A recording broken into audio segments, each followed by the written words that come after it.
नमस्कार दोस्तों, मेरा नाम है उज्ज्वल और आप देख रहे हैं माई पाठशाला। अपने संकल्प बैच की सीरीज में आज मैं लेके आया हूँ ग्रामर का सबसे डिफिकल्ट टॉपिक। आज की क्लास में हम लोग चर्चा करने वाले हैं पार्टिसिपल्स के विषय में, साथ में चर्चा करेंगे पॉजिटिव वर्ब्स की। पार्टिसिपल्स के बहुत ज़्यादा क्वेश्चन आपके एग्जाम में आते हैं और बहुत कॉम्प्लिकेटेड क्वेश्चन भी आते हैं। पार्टिसिपल के क्वेश्चन आसानी से समझ में नहीं आते क्योंकि पार्टिसिपल ही समझ में नहीं आता। आज मैं पूरी मेहनत करूंगा, पूरी कोशिश करूंगा कि आज के बाद कभी आपको पार्टिसिपल में किसी भी तरीके का डाउट ना हो, क्योंकि ये टॉपिक बहुत ज़्यादा डिफिकल्ट है। तो आज जो है मैं इसे जीरो से कवर करूंगा, तो आपको पेशेंस के साथ इस वीडियो को शुरू से लेकर आखिरी तक देना पड़ेगा। इसके जो पीडीएफ है और इसके नोटेशन पीडीएफ, डबल कॉलम की पीडीएफ, सब आपको जो है वीडियो को अपलोड होने के 15 मिनट बाद आपको मिल जाएगा।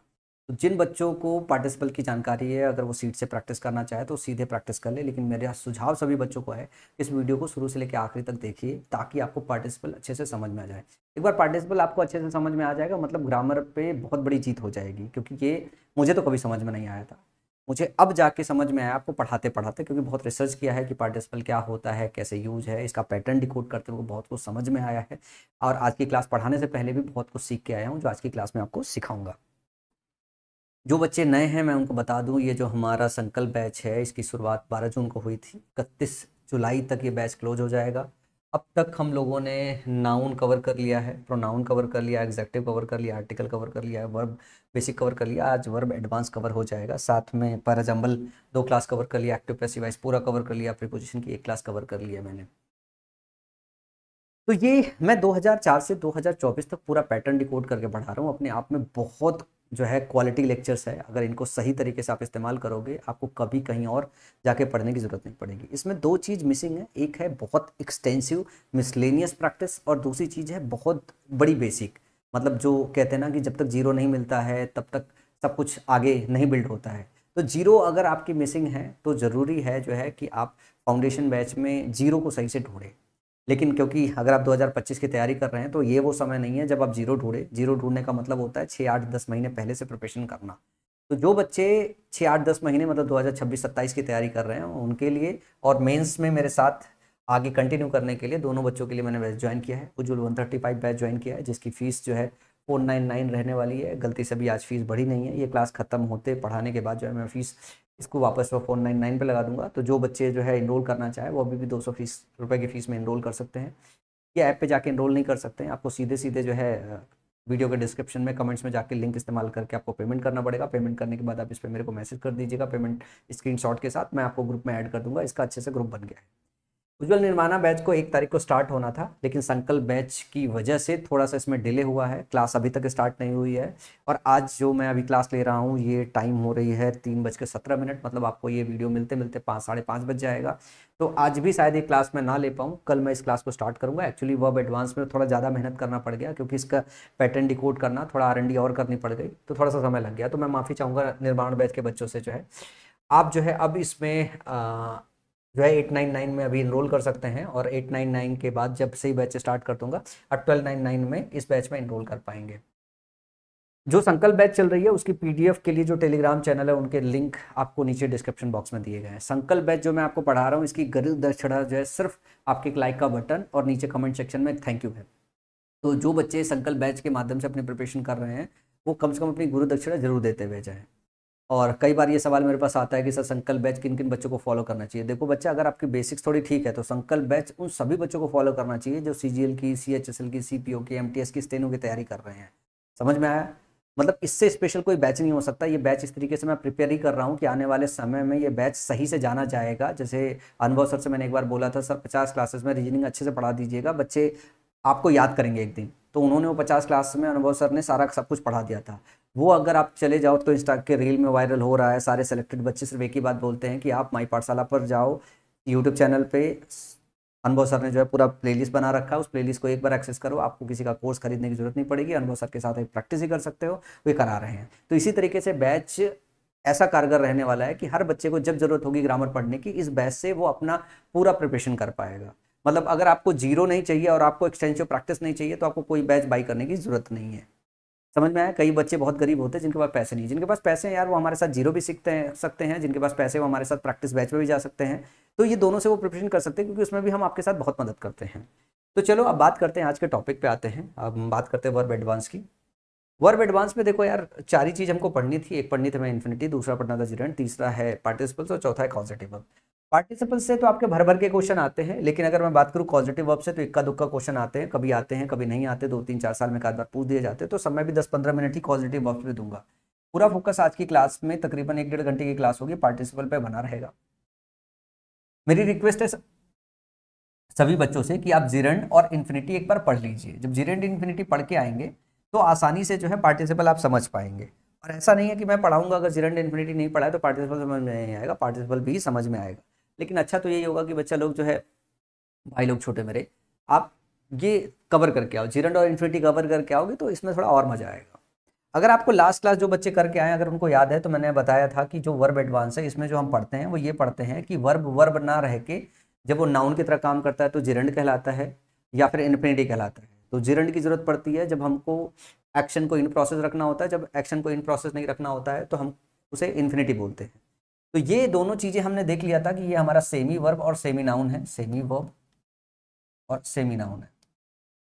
अपनी वर्ब की क्वालिटी लॉस किए बगैर जो है ये नाउन की तरह काम करता है। इसी तरीके सेमी वर्ब और semi noun, semi verb and semi noun, ये पढ़ के आओगे तो ज्यादा अच्छा समझ पाओगे आप पार्टिसिपल्स। अब हम पार्टिसिपल्स की बात करें तो पार्टिसिपल्स क्या है, ये भी वर्ब के फॉर्म है। ये भी क्या है, पार्टिसिपल्स भी क्या है, ये वर्ब के फॉर्म्स है। पार्टिसिपल वर्ब के फॉर्म्स है, लेकिन ये जो वर्ब के फॉर्म है ये किस तरह से काम करता है, ये काम करता है एग्जेक्टिव की तरह, एग्जेक्टिव की तरह काम करता है। अब सबसे पहला आपके दिमाग में ये सवाल आना चाहिए कि सर ऐसा क्यों, जरूरत ही क्यों पड़ी, मतलब वर्ब को एग्जेक्टिव की तरह इस्तेमाल करने की क्यों जरूरत पड़ी। तो देखो, जो हमारा एक्शन होता है, जो हमारा एक्शन होता है उसी को तो वर्ब से रिप्रेजेंट करते हैं। तो जो हमारा एक्शन होता है, कई बार क्या होता है कि कोई नाउन या प्रोनाउन है, किसी नाउन प्रोनाउन के एक्शन से उसी नाउन प्रोनाउन को मॉडिफाई कराना पड़ता है। जैसे मैं एग्जांपल के फॉर्म में बोलूं, अगर मैंने लिखा हैंड, हाथ मैंने लिखा, ये क्या है, हैंड हमारा एक नाउन है। मैंने बोल दिया रनिंग हैंड, क्या बोल दिया, रनिंग हैंड, रनिंग हैंड। कई बार आप जो है सिग्नेचर करते हो तो कहते हैं ना रनिंग हैंड में करो, मतलब तेज करो। तो जब आप साइन कर रहे होते हो तो आप रश करके करते हो, तो मतलब हाथ थोड़ा तेज चलाते हो, तो उसी को हम बोलते हैं रनिंग हैंड से सिग्नेचर करो। तो यहाँ पे ये जो है ये आपका नाउन है और ये जो है ये आपका एक्शन है कि जब हाथ आप कर रहे हो तो आप तेज दौड़ा रहे हो, हाथ को तेजी से लिख रहे हो। तो इस एक्शन से हाथ तो है, लेकिन इस एक्शन से कैसा हाथ है, दौड़ता हुआ हाथ, मतलब तेज हाथ से लिखना है, ठीक है ना। तो रनिंग हैंड का मतलब क्या हो गया कि ये जो रनिंग है ये हमारा एक्शन है और इस एक्शन को इन प्रोसेस रख के इसको नाउन को मॉडिफाई कराना है। तो जब प्रोसेस के थ्रू या एक्शन के थ्रू नाउन को मॉडिफाई कराना पड़ा तो हमको वर्ब से बनाना पड़ा क्या, पार्टिसिपल बनाना पड़ा।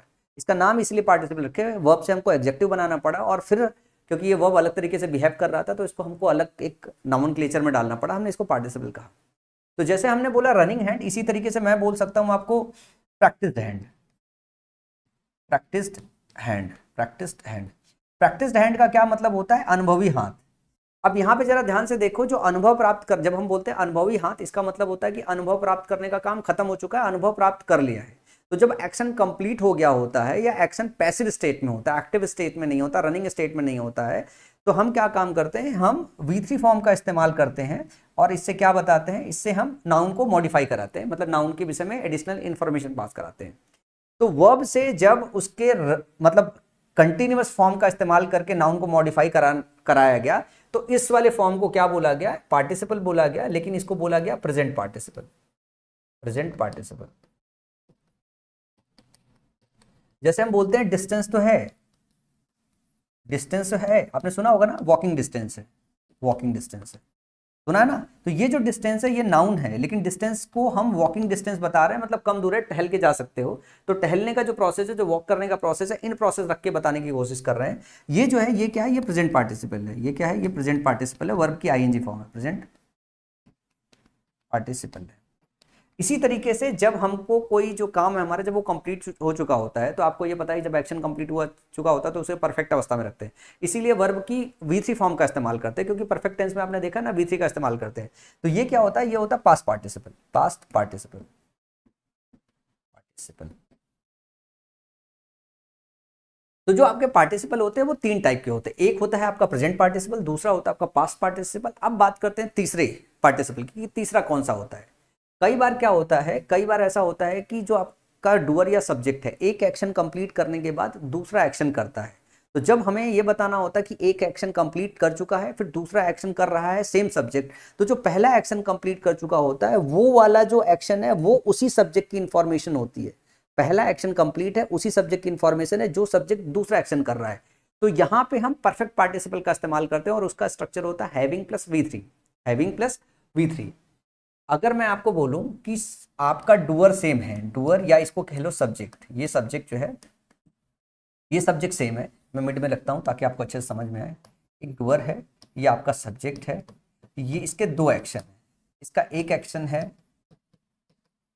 और इसका एक्शन 1 है, इसका एक्शन 2 है, एक्शन 1 इसका एक्शन, दो एक्शन को बताना हो ये सब्जेक्ट जो डूअर है ये दोनों का। तो ये जो एक्शन 1 होता है, ठीक है ना, इससे हम इसको मॉडिफाई कराते हैं, मतलब हम पहले इसको इसके विषय में इंफॉर्मेशन पास करते हैं कि ये काम खत्म कर दिया, अब फिर उससे हम क्या बताते हैं एक्शन 2 करने जा रहा है।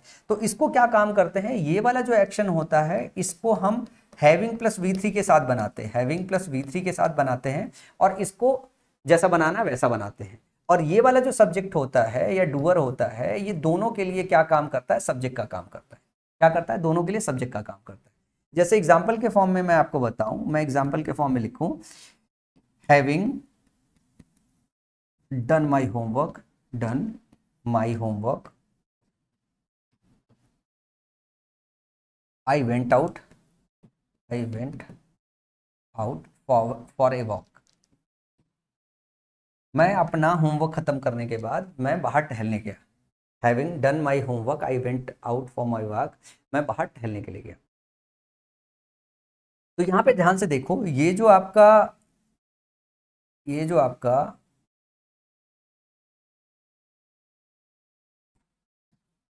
एक सब्जेक्ट है आई, इसी ने जो है काम खत्म किया है और यही बाहर गया है। तो ये जो आप ये बना रहे हो ना, ये हैविंग डन जो वाला सेक्शन जो है, जो ये बता रहे हो हैविंग डन वाला जो सेक्शन है, इससे क्या किया है, ये आई के विषय में इंफॉर्मेशन है, ये डूअर के विषय में एडिशनल इंफॉर्मेशन है। तो जो भी आई के है आपका प्रोनाउन है, तो नाउन या प्रोनाउन के विषय में जो भी एडिशनल इंफॉर्मेशन होती है वो क्या काम करती है, वो एग्जेक्टिव की तरह काम करती है। अब ये पूरा फ्रेज है, ये क्या है, ये पूरा एक फ्रेज है जिसको हम पार्टिसिपल फ्रेज बोलते हैं, परफेक्ट पार्टिसिपल फ्रेज बोलते हैं या पार्टिसिपल फ्रेज बोलते हैं। पार्टिसिपल से कोई अगर स्टार्ट हो तो पार्टिसिपल फ्रेज बोलते हैं। ये पार्टिसिपल फ्रेज जो है आई के विषय में इंफॉर्मेशन है, तो मतलब ये एग्जेक्टिव की तरह पूरा फ्रेज काम कर रहा है, किसके लिए, आई के लिए। फिर आई क्या है, I went out for a walk. हम परफेक्ट पार्टिसिपल का इस्तेमाल हम तब करते हैं जब डूअर का एक एक्शन कंप्लीट होने के बाद उसका दूसरा एक्शन बताने जाते हैं। तो इसके दो स्ट्रक्चर होते हैं, इसका एक स्ट्रक्चर होता है हैविंग प्लस V3 और सेकंड स्ट्रक्चर होता है, इस स्ट्रक्चर को हम क्या बोलते हैं, इस स्ट्रक्चर को हम एक्टिव स्ट्रक्चर बोलते हैं, इस स्ट्रक्चर को हम एक्टिव स्ट्रक्चर बोलते हैं। और इसका पैसिव स्ट्रक्चर होता है, मतलब पैसिव फॉर्म बनाते हैं। तो पैसिव फॉर्म की बात करें तो पैसिव स्ट्रक्चर होता है वो होता है हैविंग के साथ बीन लगाते हो, हैविंग के साथ बीन लगाते हो प्लस वर्ब की थर्ड फॉर्म लेते हो, प्लस वर्ब की थर्ड फॉर्म लेते हो। तो आपको सेंटेंस के अंदर ये देखना होता है कि आपको एक्टिव स्ट्रक्चर लगाना है, मतलब ये जो डूअर है इसने काम खत्म किया है या इस डूअर पे कोई काम हुआ है। जैसे मैं बोलूं having been harassed, having been harassed मतलब मुझे हरास किया गया, मैं हरास हुआ हूं, मैंने हरास किया नहीं किसी को। Having been harassed I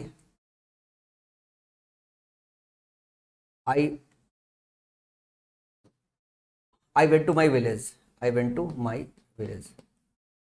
harass होने के बाद मैं अपने घर चला गया, ठीक है ना। तो मैं ही हरास हुआ हूं, मैं अपने घर गया हूं। तो ध्यान से देखो, हैविंग बीन हरास्ड, मैं हरास हुआ हूं, मैंने हरास किया नहीं है। तो जब एक्टिव स्ट्रक्चर रखना होता है इसका मतलब डूअर आपका काम कर रहा है, जब डूअर पे काम होता है तो आपको पैसिव स्ट्रक्चर रखना होता है। तो हैविंग बीन हरास लिखने का मतलब है मैं हरास हुआ हूं।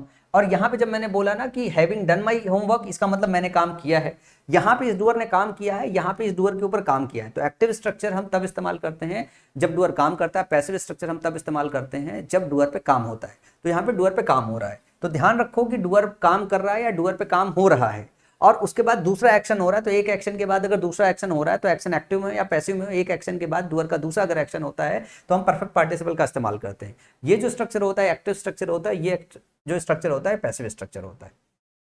तो ये रही बेसिक कि जो पार्टिसिपल होते हैं वो तीन तरीके के होते हैं, प्रेजेंट पार्टिसिपल, और प्रेजेंट पार्टिसिपल का इस्तेमाल तब करना होता है जब जो आपका एक्शन है वो ऑनगोइंग हो और उससे नाउन और प्रोनाउन के विषय में इंफॉर्मेशन देना हो।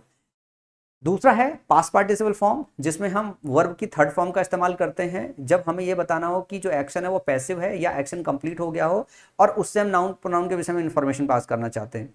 तीसरा स्ट्रक्चर ऐसा होता है जो आपका परफेक्ट पार्टिसिपल बोला जाता है, जिसमें आप जो है किसी डूअर के दो एक्शन की चर्चा करते हो।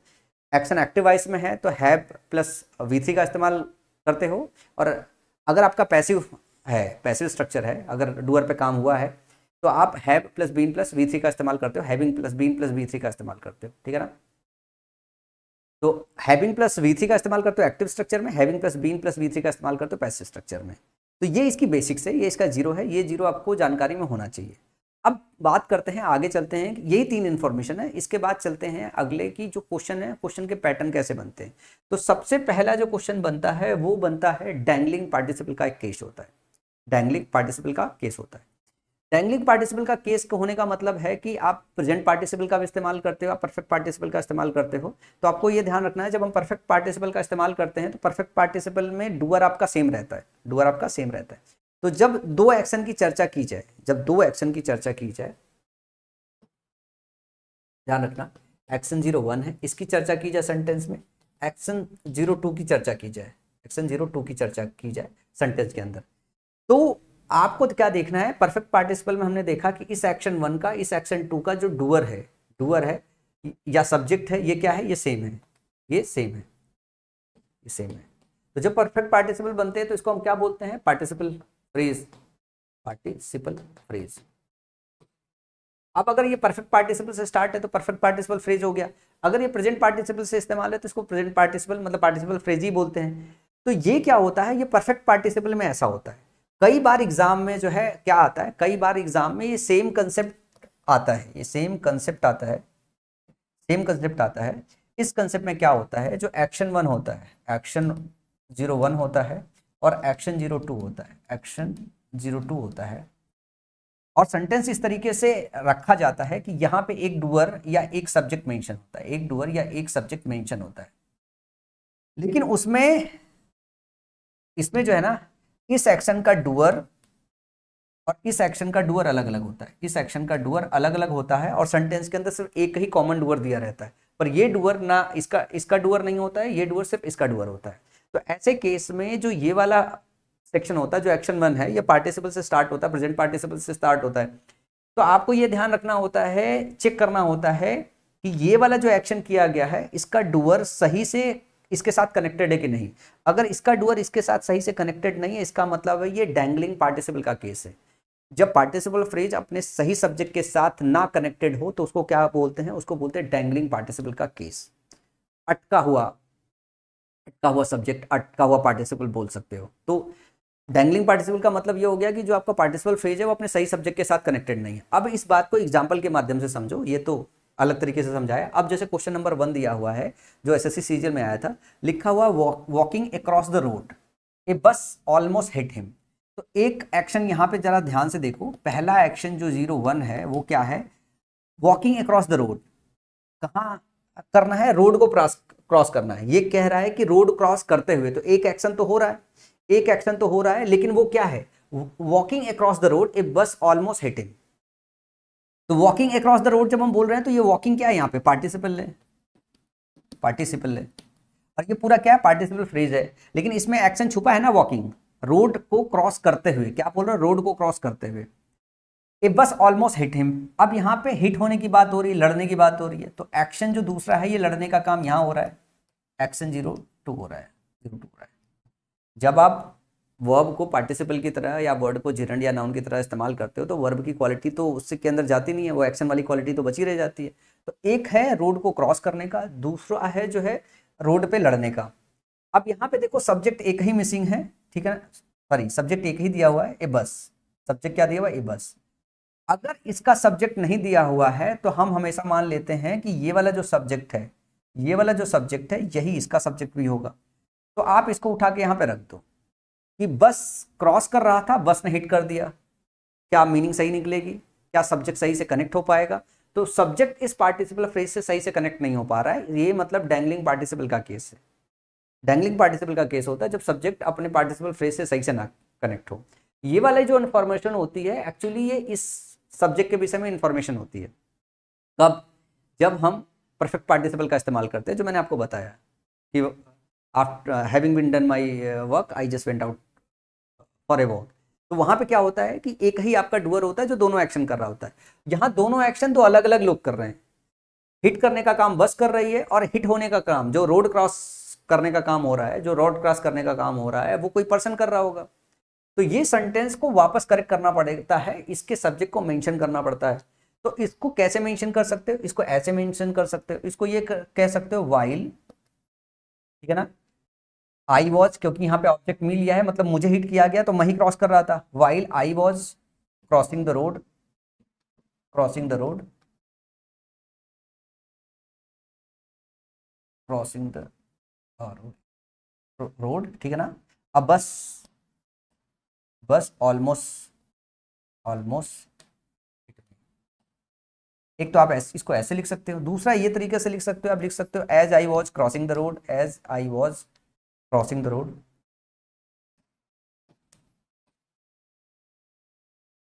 ये बस ऑलमोस्ट हिट मी, ये बस ऑलमोस्ट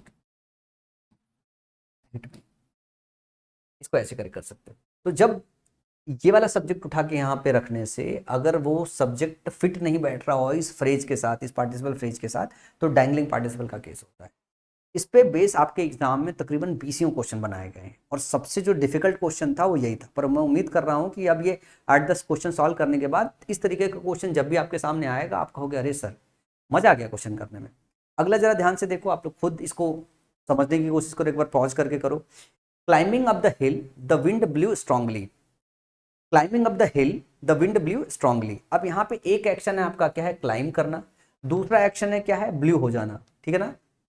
तो जो ब्लू हो रही है ना, तो विंड ब्लू कर रही है, तो इसका जो डुअर है वो विंड है, द विंड यहाँ पे मेंशन है, पर कौन चढ़ रहा है वो मेंशन नहीं है, कौन चढ़ रहा है वो मेंशन नहीं है। तो अगर इस क्लाइंबिंग अप की बात कर रहे हैं तो ये वर्ब की आईएनजी फॉर्म है, पार्टिसिपल की तरह काम कर रहे हैं, यहाँ पे ये पार्टिसिपल फ्रेज है। तो क्लाइंबिंग अप द हिल की अगर हम बात कर रहे हैं, ऊपर चढ़ते हुए बोल रहे हैं ना, ऊपर चढ़ते हुए, ऊपर चढ़ते हुए जो विंड है वो बहुत, जब ऊपर चढ़ रहा था तो वो क्या हो रहा है कि जो हवा है बहुत तेज चल रही थी, तो ऊपर कौन चढ़ रहा था ये मेंशन करने की जरूरत है ना। अगर इसका डुअर मेंशन नहीं करोगे, इस फ्रेज का अगर डुअर मेंशन नहीं करोगे तो जो हवा होगी वही ऊपर चढ़ रही थी, पर यहाँ तो कोई पर्सन चढ़ रहा था। तो यहाँ पे आप ये मेंशन कर सकते हो while I was climbing up the hill, या as I was climbing, as I was climbing. तो इसके पहले आप वाइल आई वॉज या एज आई वॉज जोड़ोगे तो सेंटेंस की मीनिंग निकल आएगी। अब यहाँ पे मैं ऊपर चढ़ रहा था और हवा बहुत तेज चल रही थी, दोनों का डुअर मिल जाएगा। तो ये डैंगलिंग पार्टिसिपल के केस है जो आपके एग्जाम में खूब आते हैं। अगला जो क्वेश्चन का पैटर्न आता है वो क्वेश्चन का पैटर्न आता है कि आप प्रेजेंट पार्टिसिपल का इस्तेमाल करो या पास्ट पार्टिसिपल का इस्तेमाल करो। तो present participle versus past participle का यूज केस आता है। तो प्रेजेंट पार्टिसिपल का इस्तेमाल आप कब करते हो, प्रेजेंट पार्टिसिपल का इस्तेमाल कब करते हो, प्रेजेंट पार्टिसिपल का इस्तेमाल आप तब करते हो जब आपका जो एक्शन है जिसको आप एग्जेक्टिव में कन्वर्ट कर रहे हो, नाउन को मॉडिफाई कराने की कोशिश कर रहे हो, ये क्या हो, इन प्रोसेस हो, ये क्या हो, इन प्रोसेस हो, या फिर रनिंग हो, या फिर कॉन्टिन्यूअस फॉर्म में हो। कैसा, कॉन्टिन्यूअस फॉर्म में हो। अब जरा इसको एग्जाम्पल के फॉर्म से समझो। ये जो एसएससी सीजीएल के फिलर में आया हुआ था, the dash children made a lot of noise, the children made a lot of noise आपके ऑप्शन में है, जरा ध्यान से देखो। यहाँ पे आर्टिकल द है, यहाँ पे ये नाउन है, तो आर्टिकल और नाउन के बीच में अगर एक ही शब्द आना है तो वो क्या आता है, वो एडजेक्टिव आता है। अब यहाँ पे लिखा है the cry children, the crying children, the cried children, the cry children. तो देखो वैसे तो आपको ये पता है कि यहाँ पे क्राइंग चिल्ड्रन होगा, लेकिन आप इसको ग्रामेटिकली ही समझ लो, ठीक है ना, क्योंकि कई और जगह आती है। जब ये चीजें यहाँ से समझ के जाओगे तो बाकी सेंटेंसेस में भी समझ में आएगा। द क्राइंग चिल्ड्रन इस वजह से लेंगे जब हम बोलते हैं रोता हुआ बच्चा, made a lot of noise, बहुत सारा शोर मचा रहा है। देखो अगर बच्चा रो चुका होगा, अगर एक्शन कंप्लीट हो गया होगा तो क्या ही शोर आएगा, जब रो रहा होगा तभी तो नॉइज आएगा। तो यहाँ पे नॉइज आ रहा है, इसका मतलब है जो बच्चा है वो अभी भी रो रहा है। तो जो हम मॉडिफायर रख रहे हैं उसमें प्रोसेस को हमको क्या करना है, कंटिन्यूअस फॉर्म में रखना है। और कंटिन्यूअस फॉर्म में रखेंगे तो हम यहाँ पे क्या इस्तेमाल करेंगे, प्रेजेंट पार्टिसिपल मतलब वर्ब की आईएनजी फॉर्म। जब दूसरा एग्जाम्पल देखो, he rush to help the man, वो दौड़ा मदद करने के लिए आदमी को। लेकिन आदमी कैसा आदमी था? फॉलन आदमी था, फेल आदमी था, फॉल फेल फॉलन होता है, तो V3 फॉर्म ये है। आदमी तो है, लेकिन यहाँ पे आर्टिकल द और मैन के बीच में एक एडजेक्टिव चाहिए कि कैसा आदमी है? गिरता हुआ आदमी है। अगर आदमी गिर चुका होगा, अगर आदमी गिर चुका होगा, अगर हम लिख देते हैं ना he rush to help the fallen man, मतलब आदमी गिर चुका है। अगर वो गिर चुका है तो फिर क्या जाओगे रश करने के लिए? बचाने के लिए जा रहे हो, तो गिरते हुए आदमी को जब वो गिर रहा है, गिरना वाला एक्शन इन प्रोसेस होगा, तभी तो जाओगे बचाओगे। गिर चुका होगा तो उसको हॉस्पिटल भेजोगे। अब मदद के लिए जा रहे हो, अगर कोई गिर रहा है तभी तो वो प्रोसेस में होगा, तभी तो यहाँ पे फॉलिंग मैन लिखना पड़ेगा। क्या लिखना पड़ेगा यहाँ पे आपको? Falling man. आप ये बताना चाहते हो गिरते हुए आदमी को मदद करने के लिए वो दौड़ा। समझ में आया? तो यहाँ पे प्रोसेस जो है वो कंटिन्यूअस फॉर्म में है, इस वजह से हम वर्ब की आईएनजी फॉर्म लेंगे और हम प्रेजेंट पार्टिसिपल का इस्तेमाल करेंगे। इसी तरीके से 2 क्वेश्चन और जरा ध्यान से देखो। The police found the documents in the drawer. Police ने पाया डॉक्यूमेंट जो कि ड्रॉअर में था। और हम बात करते हैं इस डॉक्यूमेंट की कि डॉक्यूमेंट कैसा था।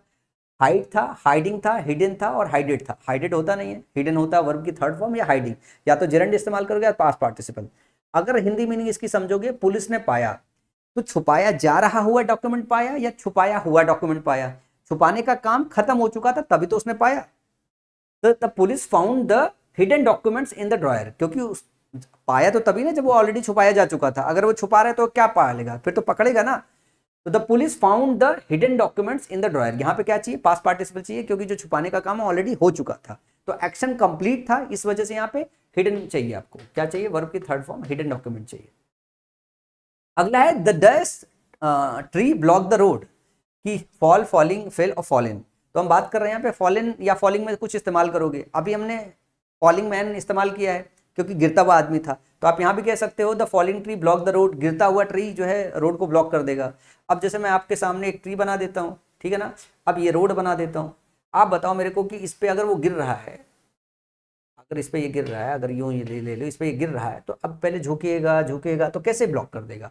ये ब्लॉक तो तभी रोड करेगा जब ये यूं गिर जाएगा। जब ये गिर जाएगा तो यहाँ पे जो इसके गिरने का काम है ना, वो पूरा कंप्लीट हो चुका होगा, तभी वो रोड को ब्लॉक करेगा। The fallen tree block the road होगा यहाँ पे, मतलब ट्री गिर चुका हुआ, गिरा हुआ जो सड़क है उसने रोड को ब्लॉक कर रखा है। गिरा हुआ जो है मतलब एक्शन आपका कंप्लीट हो गया, गिरा हुआ जो है आपका पेड़ है उसने रोड को ब्लॉक कर दिया है। तो आई होप आप ये समझ गए होंगे।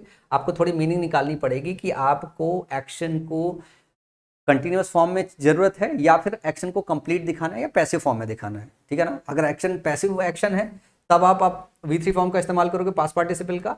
नहीं तो अगर आपको एक्शन ऑन गोइंग दिखाना है, रनिंग दिखाना है, तो आप ING फॉर्म का इस्तेमाल करोगे। अब फिर बात करते हैं परफेक्ट पार्टिसिपल का। जैसा मैंने बताया कि हैविंग प्लस V3 का इस्तेमाल करते हैं। ये फिलर में क्वेश्चन आया हुआ था। Dash is homework, he went out to play.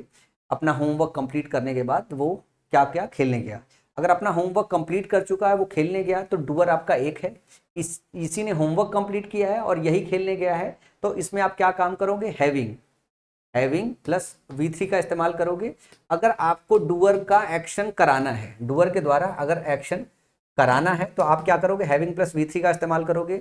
अगर डूअर पे एक्शन हुआ है तो having plus been plus V3 का इस्तेमाल करोगे। अगर जो है एक्शन डूअर पर कराना है,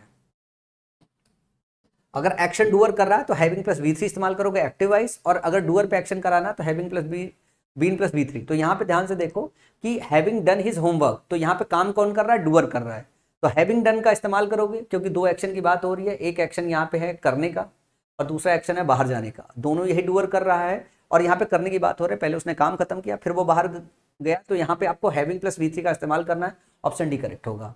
फिर नीचे है having written, wrote, writing, had written the letter, she posted. पहले उसने लेटर लिखा है, फिर उसने पोस्ट किया है। लेटर भी उसी ने लिखा है, पोस्ट भी उसी ने किया है, तो यहाँ पे आपको क्या चाहिए? Having written the letter, she posted it. समझ में आई बात? आगे बात करें तो फिर वापस वही बात हो रही है, डैंगलिंग पार्टिसिपल का केस जो है, ठीक है ना, इलॉजिकल कंस्ट्रक्शन जिसको बोलते हैं। जैसे देखो, crossing the road, the car knocked him down. Road को क्रॉस करते हुए जो कार है उसने नॉक कर दिया है उसे। तो यहाँ पे ध्यान से देखो कि एक है क्रॉस करना रोड को, एक है क्रॉस करना रोड को, ध्यान से देखना इसको। एक है क्रॉस करना रोड को और एक एक्शन जो है वो होता है लड़ाने का, नॉक करने का। ये एक्शन नंबर 1 हो गया, ये एक्शन नंबर 2 हो गया। अब जरा ध्यान से देखो, जो क्रॉस करने का एक्शन है, जो नॉक करने का एक्शन है, अगर यहाँ पे एक ही डूअर है, एक ही डूअर या एक ही सब्जेक्ट है, एक ही सब्जेक्ट है, तो इसको यहाँ पे मेंशन कर दो, the car crossing the road, the car knocked him down. Car जब क्रॉस कर रही थी तब उसने उसे उड़ा दिया, ऐसा नहीं बोलना चाहता है भाई, बंदा क्रॉस कर रहा था उस टाइम पे आती हुई कार ने उड़ा दिया, सेंटेंस ऐसा कहना चाहता है। तो इसका जो डूअर है वो द कार नहीं है, इसका मतलब ये डैंगलिंग पार्टिसिपल का केस है, डैंगलिंग पार्टिसिपल का केस है। तो यहाँ पे आपको क्या काम करना पड़ेगा, या आप ऐसे मेंशन कर लो व्हाइल ही वॉज, आगे ऐड कर दो, या फिर लिख दो एज ही वॉज। इन दोनों में से कुछ भी ऐड करोगे तो इसका जो सब्जेक्ट होगा, जो इसका डूअर होगा, वो ही यहाँ पे मेंशन कर पाओगे। अगला देखो, running fast the gate was missed, running fast the gate was missed. अब यहाँ पे रन कौन कर रहा है, एक्शन 1 हो गया, और मिस होने का बात है, गेट मिस हो रहा है, तो गेट जो है इसका डूअर नहीं हो सकता, यहाँ पे कोई पर्सन तेज दौड़ रहा होगा। अब गेट तो नहीं तेज दौड़ेगा ना, तो यहाँ पे इसका डूअर कैसे मेंशन करोगे, ऐसे मेंशन करोगे एज आई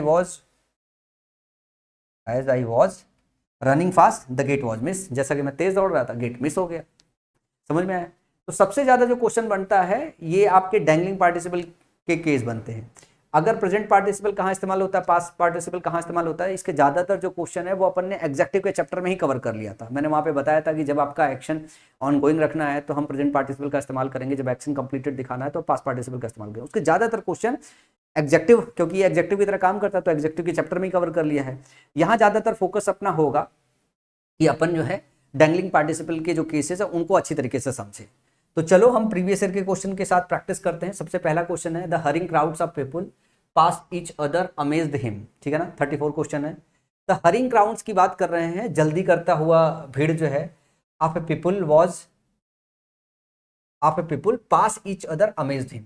तो जब हम बात कर रहे हैं ऑफ ए पीपल, जो लोग हैं वो पास कर रहे हैं एक दूसरे को, तो पीपल की जब हम बात करते हैं तो आपको तुरंत याद आना चाहिए, नाउन का चैप्टर पढ़ा था सर, आपने पढ़ाया था, आपने ये भी बताया था इसको ध्यान रखना, इसके साथ आपने ये बताया था कि पुलिस को भी ध्यान रखना, आपने साथ में ये बताया था कि कैटल को भी खास करके ध्यान रखना। ये 3 बहुत आते हैं।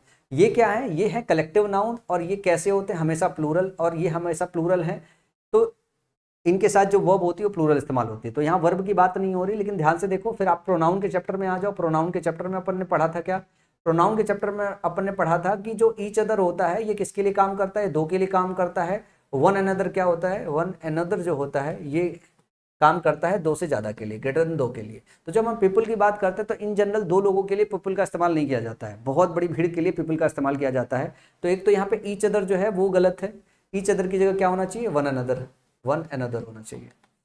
अब यहाँ पे ध्यान से देखिए, जैसे लिखा है ना, the hurrying crowds of people pass each other amazed him. आप जब इसको पढ़ते हो पास ईच अदर, तो यहाँ पे आपको समझ में आएगा कि यार थोड़ा इलॉजिकल कंस्ट्रक्शन है, लेकिन अगर पास की जगह मैं आपको ऐसे लिख दूं, पासिंग ईच अदर,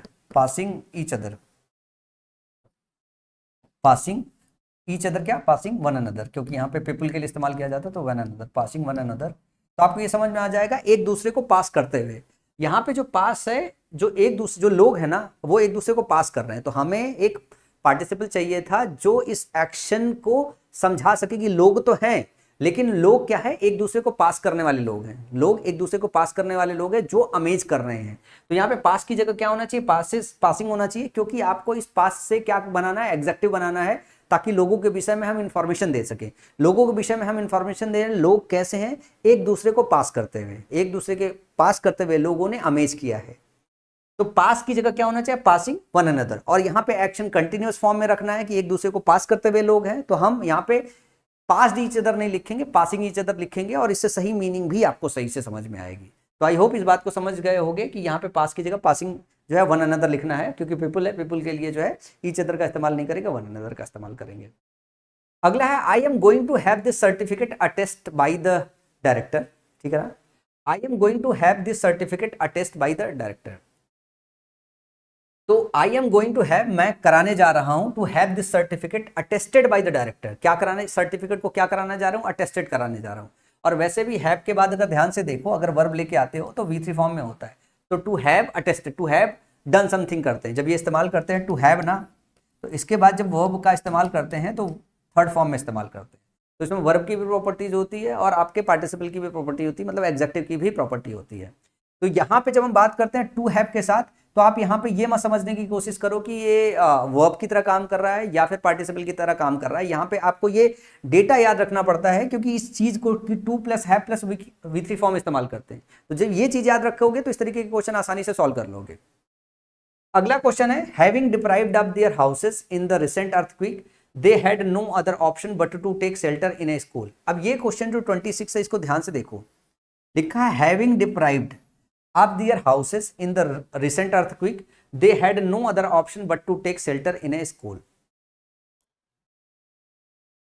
सबसे पहली बात यह है कि जब स्टार्ट हो पार्टिसिपल से तो तुरंत आपको यह चेक करना है कि सब्जेक्ट कहाँ है। एक्शन हो गया, एक तो डिप्राइव होने की बात है, डिप्राइव होने की बात है, तो एक्शन जो 1 है यहाँ पे हो गया, ठीक है ना।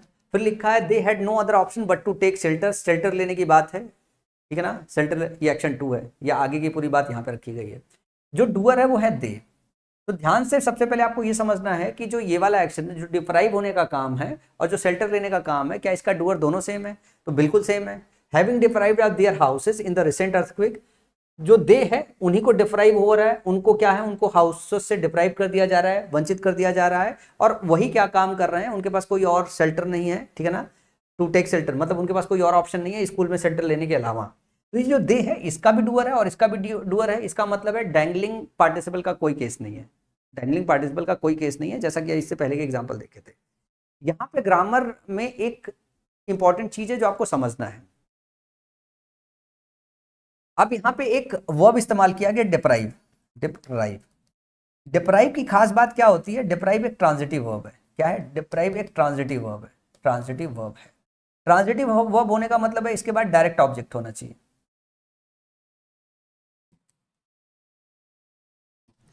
तो हम पूछे कौन डिप्राइव हो रहा है, तो कौन डिप्राइव होने का मतलब ये दे यहाँ पे जो मेंशन, यही लोग तो डिप्राइव हो रहे हैं, वो लोग हैं। तो एक्चुअली यहाँ पे ऑब्जेक्ट होना चाहिए। अगर ऑब्जेक्ट नहीं मेंशन है इसका मतलब है वो ऑब्जेक्ट सब्जेक्ट के फॉर्म में कन्वर्ट हो गया है, वो ऑब्जेक्ट सब्जेक्ट के फॉर्म में कन्वर्ट हो रहा है। कब? जब अगर हम उसको पैसिव वॉइस में बनवाते। अगर डिप्राइव ट्रांजिटिव वर्ब है, अगर इस कंस्ट्रक्शन को हम एक्टिव की जगह पैसिव में अगर मेंशन कर दें तो जो ऑब्जेक्ट होगा आपका सब्जेक्ट के फॉर्म में बदल जाएगा, तब आपको ऑब्जेक्ट की नीड नहीं पड़ेगी।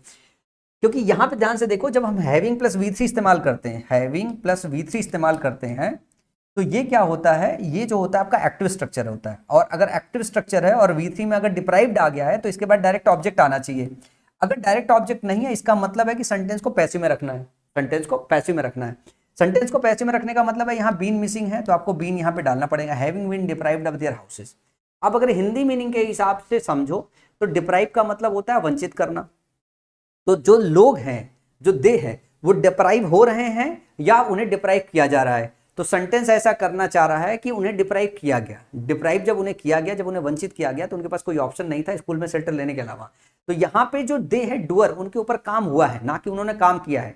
यहाँ पे उनके ऊपर डिप्राइव होने का काम हुआ है। तो जब सब्जेक्ट के ऊपर डिप्राइव मतलब एक्शन होता है तो हम सेंटेंस को पैसिव स्ट्रक्चर में रखते हैं। एक तो आप इसको ऐसे समझ सकते हो हिंदी मीनिंग के हिसाब से, और दूसरा जो ग्रामेटिकली याद रख सकते हो, डिप्राइव एक ऐसा वर्ब है जो ट्रांजिटिव वर्ब होता है, उसके बाद डायरेक्ट ऑब्जेक्ट होना चाहिए। और डिप्राइव के बाद अगर डायरेक्ट ऑब्जेक्ट नहीं है इसका मतलब ये है कि ये इस पर्टिकुलर सेक्शन में गलत है। और अगर ये बात समझ जाते हो कि इस सेक्शन में गलत है तो डिप्राइव एक्टिव में नहीं है। क्यों? क्योंकि हैविंग के साथ V3 लिए हो, तो ये भी याद रखना पड़ेगा, ये भाई ये तो एक्टिव का स्ट्रक्चर होता है। तो ये एक्टिव स्ट्रक्चर में इसके साथ बाद क्या आना चाहिए? ऑब्जेक्ट आना चाहिए, डायरेक्ट नहीं है, इसका मतलब है इसको पैसिव होना चाहिए। तो हैविंग के साथ बीन लगाओगे तो ये आपका पैसिव स्ट्रक्चर हो जाएगा। तो हिंदी और ग्रामेटिकल जिस मीनिंग से इसको समझना चाहो उस मीनिंग से समझ के इसको क्वेश्चन को आप याद रख लो। इंपॉर्टेंट क्वेश्चन है समझने के लिए, बहुत ही ज्यादा इंपॉर्टेंट क्वेश्चन है समझने के लिए। अगला है much harassed he left hostel bag and baggages.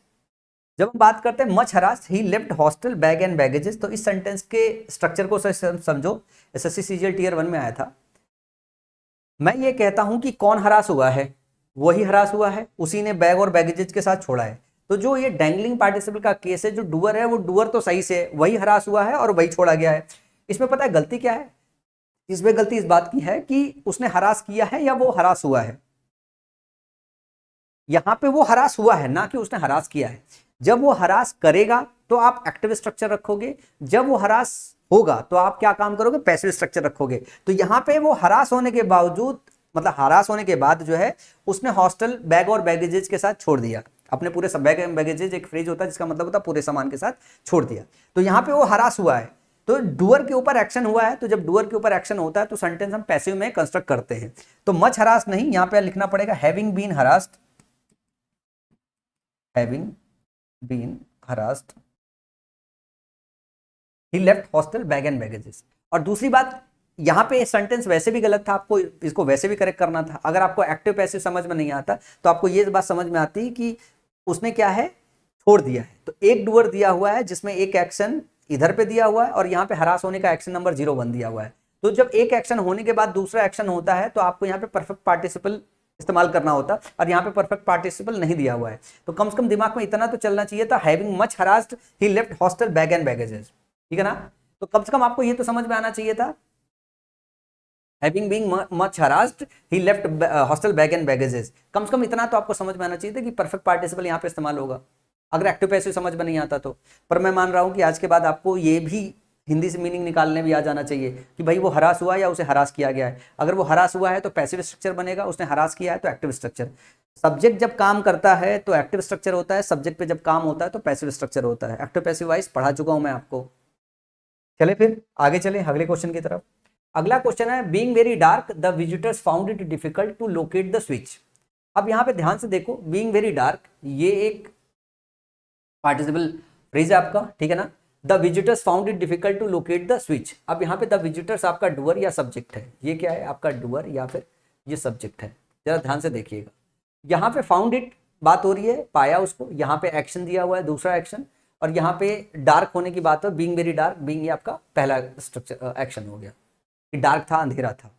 तो अगर यहाँ पे अगर आप सही से सब्जेक्ट मेंशन नहीं करोगे तो visitors being very dark, visitors found it difficult to locate the switch, यही विजिटर्स इसका भी सब्जेक्ट हो जाएगा। तो विजिटर्स तो डार्क नहीं होगा ना, विजिटर्स तो डार्क नहीं होगा। तो ऐसे में आपको, जब आपको पता हो नॉन लिविंग थिंग्स की बात करते हैं, वेदर्स की बात करते हैं, तो इसके लिए जो सुटेबल प्रोनाउन होता है वो होता है इट, या किसी चीज को इंट्रोड्यूस करने के लिए जो हम इट का इस्तेमाल करते हैं। तो यहाँ पे आपको ये डालना पड़ेगा, it being very dark the visitors found it difficult, ठीक है ना। तो यहाँ पे प्रोनाउन इट मिसिंग था, तो यहाँ पे आपको डालना पड़ेगा it being very dark, it being very dark. और एक बात और याद रख लीजिए नोट करके अपने कॉपी में, कि जब भी आए बीइंग से स्टार्ट हो, बीइंग से स्टार्ट हो और डैंगलिंग पार्टिसिपल का केस बने तो इसके पहले आपको हमेशा इट का इस्तेमाल करना होता है। ज्यादातर केसेस में नॉन लिविंग थिंग के लिए वेदर्स वगैरह के सेंटेंस बीइंग के साथ बनाए जाते हैं और उसके पहले आपको इट इस्तेमाल करना होता है। जैसे ध्यान से देखो, being a rainy day I could not go out. अगर एक सब्जेक्ट या डूअर दिया हुआ है और अगर इसको मैं आई डाल दूं, I being a rainy day, तो मैं बारिश नहीं हो सकता, मैं बारिश का दिन नहीं हो सकता हूं, आई कुड नॉट गो आउट। तो ये बारिश का दिन था, आपको ऐसे कहना था। तो it being a rainy day I could not केम, बारिश, आज बारिश का दिन होने की वजह से जो है मैं नहीं आ पाया, आई कुड नॉट गो आउट, मैं बाहर नहीं जा पाया। तो जो वेदर होता है, वेदर के लिए हम इट का इस्तेमाल करते हैं, तो सब्जेक्ट आपको इट मेंशन करना पड़ेगा स्टार्टिंग में। फिर लिखा है standing at the top of the hill the houses below were hardly visible. Standing at the top of the hill the houses below were hardly visible. अब देखो स्टैंड होना एक एक्शन है आपका, ठीक है ना। और ध्यान से देखो, houses below were hardly visible, hardly visible होने की बात कर रहे हैं, वर्ड हार्डली विजिबल, तो ये वाला जो सेक्शन है ये दूसरा एक्शन हो गया आपका, दिखाई देने वाली की बात हो रही है। तो standing at the top of the hill the houses below were hardly visible.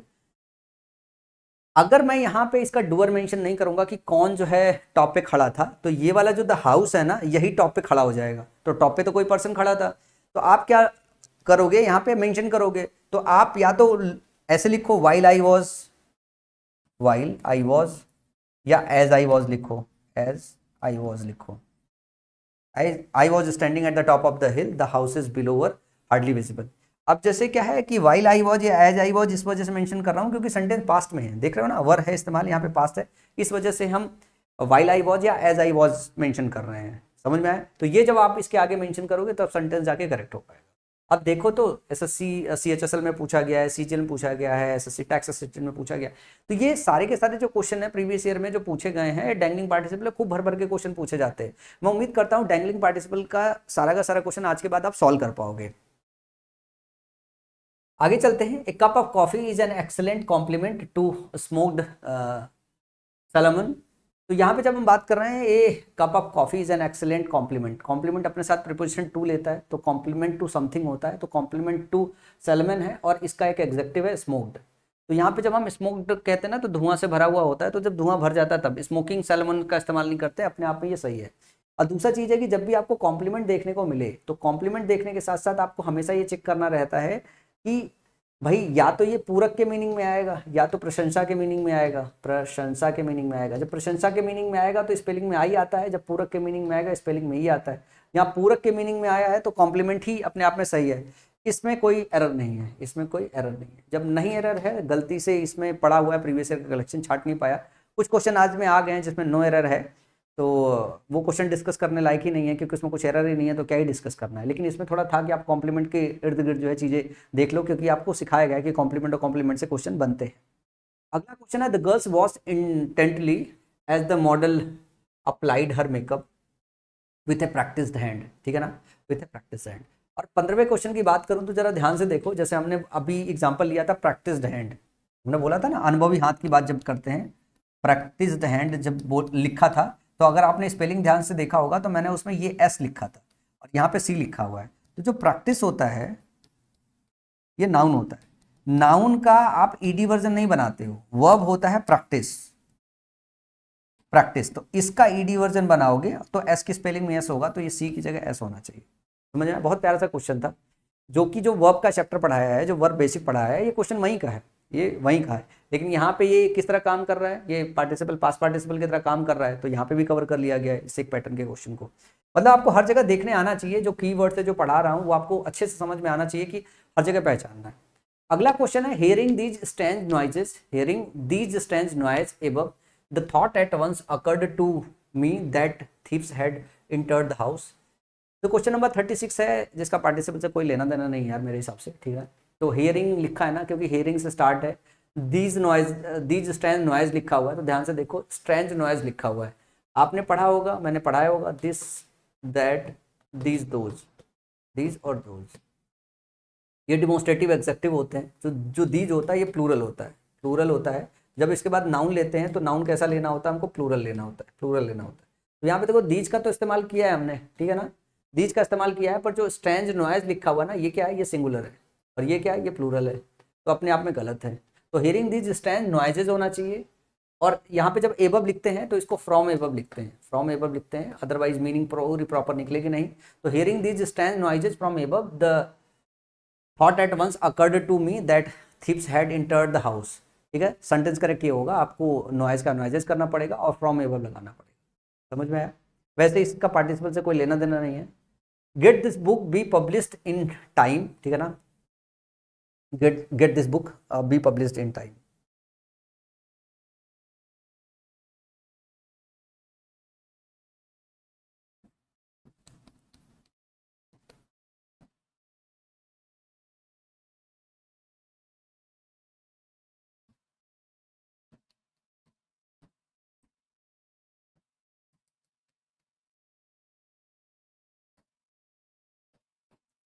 Gate के साथ ये स्ट्रक्चर फॉलो करते हैं, गेट के साथ ऑब्जेक्ट लगाते हैं, ऑब्जेक्ट के बाद पार्टिसिपल आता है, या गेट के बाद ऑब्जेक्ट लगाते हैं, ऑब्जेक्ट के बाद 2+B1 आता है, ठीक है ना। Get this book published in time होना चाहिए, ये जो बी पब्लिश लिखा हुआ है अपने आप में गलत है, यहाँ पे बी अननेसेसरली डाल दिया गया है, ठीक है ना। Get this book publish in time, तो ये दो स्ट्रक्चर आप याद रख सकते हो, गेट के साथ हम इस्तेमाल करते हैं, gate plus object plus participle, gate plus object plus 2+B1। ये एक्चुअली पॉजिटिव वर्ब्स है जो अभी हम लोग कवर करेंगे, तो ये मैं आपको बता देता हूँ। मैं वहीं आपको ये समझाऊंगा जो है कि पॉजिटिव वर्ब का इस्तेमाल तब किया जाता है जब एक वर्ब दूसरे एक्शन को जो है करने के लिए जो है इस्तेमाल किया जाता है, कि एक वर्ब का इस्तेमाल कर रहे हैं ताकि वो दूसरा एक्शन हो सके। तो हम क्या काम कर रहे हैं, gate this book published in time, एक वर्ब का इस्तेमाल कर रहे हैं दूसरे एक्शन को होने के लिए। तो गेट, मेक, हैव, इन सब का चर्चा पॉजिटिव वर्ब में अभी हम करेंगे। ये स्ट्रक्चर है जो यहाँ पे याद रख सकते हो कि गेट के पास ऑब्जेक्ट आता है, प्लस पार्टिसिपल का इस्तेमाल करते हैं, गेट के बाद ऑब्जेक्ट आता है, 2+B1 का इस्तेमाल करते हैं।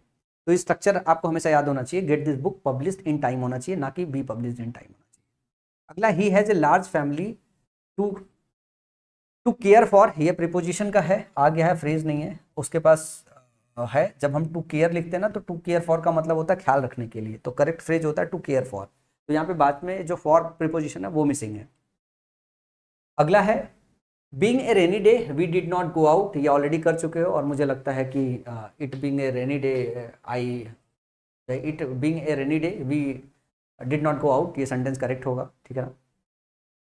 अब जैसे 28 है तो मैंने कुछ क्वेश्चन है जो नो एरर है उसको भी आ तो गया है पर उसको ग्रीन कर दिया है, तो इसको पढ़ाने की जरूरत नहीं, इसमें कोई एरर ही नहीं है, तो अपने आप ही पढ़ लीजिएगा। अब जैसे समझाने को मैं समझा देता हूँ। Riding across the battle field the famous Bheeshma saw a large number of dead warriors. Riding across the battle field, सबसे पहले आपको ये समझना है riding across the battle field है, यहाँ पे एक एक्शन है कि बैटल फील्ड के अक्रॉस राइड करने का। दूसरा चीज है the famous Bheeshma, the famous Bheeshma की बात कर रहे हैं, सॉ ए लार्ज, तो जो है ये दूसरा एक्शन है, ये पहला एक्शन है। तो ध्यान से देखो कि कौन राइड कर रहा था, किसने देखा, तो भीष्मा ही राइड कर रहा था बैटलफील्ड के दौरान, और दूसरा है उसी ने देखा large number of dead warriors. इसमें एसएससी में नो एरर दिया हुआ था, इसमें एक एरर और है जो बैटलफील्ड की स्पेलिंग है, बैटलफील्ड की स्पेलिंग में जो गैप लिखा हुआ है ये गलत है, ये दोनों एक साथ चिपके होते हैं। तो जब आप देखोगे तो स्पॉट एरर के सेक्शन में कभी कभार को इस तरीके का आ जाता है, लेकिन इसे इग्नोर किया जाता है। स्पॉट एरर में एसएससी नहीं पूछती है, स्पेलिंग वाला जो इशू है वो नहीं पूछती, बैटलफील्ड को कंबाइंड फॉर्म में रखते हैं, इसके बीच में गैप नहीं डालते हैं। तो ये एक एरर है जो 28 में हो सकता है, लेकिन एसएससी में इसमें नो एरर दिया हुआ था। Being a holiday we went out for a picnic, अब यहाँ पे फिर से याद आ रहा है इट बीइंग ए हॉलीडे, जो छुट्टी का दिन है, तो ये छुट्टी के लिए जो इंट्रोडक्टरी आपको प्रोनाउन चाहिए, जो सब्जेक्ट चाहिए वो आपको इट लगाना पड़ेगा, क्योंकि मैं हॉलीडे नहीं हो सकता हूँ, जो वी लिखा हुआ है ये इसका सब्जेक्ट नहीं होता है, हॉलीडे होने का सब्जेक्ट नहीं हो सकता है। अगला है he could not but help shed tears at the plight of the villagers rendered homeless by a devastating cyclone. अगर आपने जिरंड और इन्फिनिटी वाला लेक्चर देखा है तो आपको ये फ्रेज याद होगा, मैंने आपको बताया होगा, could not help, could not help and can not help, can not help. इसके बाद मैंने बताया था कि वर्ब की आईएनजी फॉर्म आती है। क्या बताया था मैंने, could not help plus bare infinitive follow करते हैं ना।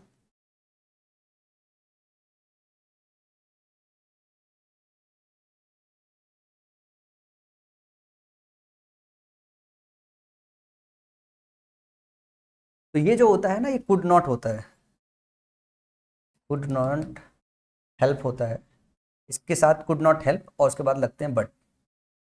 तो जो हेल्प होता है इसके पहले आता है, बट इसके बाद होता है। कुड नॉट हेल्प जो है shed tears at the plight of the villagers, ठीक है ना। मैंने इसके लिए कुछ नोट भी बताए, कुड नॉट हेल्प, ठीक है ना। और कुड नॉट हेल्प के साथ एक और भी लेते हैं, कुड नॉट के साथ हेल्प हटाते हैं, रुकना एक मिनट, इसका स्ट्रक्चर बताते हैं, कुछ गड़बड़ हो रखा है। ये नया फ्रेज मेरे लिए भी था जो लास्ट क्लास में मैंने आपको पढ़ाया था, थोड़ा कंफ्यूज हो रहा हूँ, मैंने नोट्स भी इसका बनाया हुआ है, इसके बाद दोबारा क्वेश्चन नंबर 35 इंपॉर्टेंट लिख लेना, इसको याद रखना है। कुड नॉट हेल्प, ठीक है ना। एक होता है कुड नॉट बट,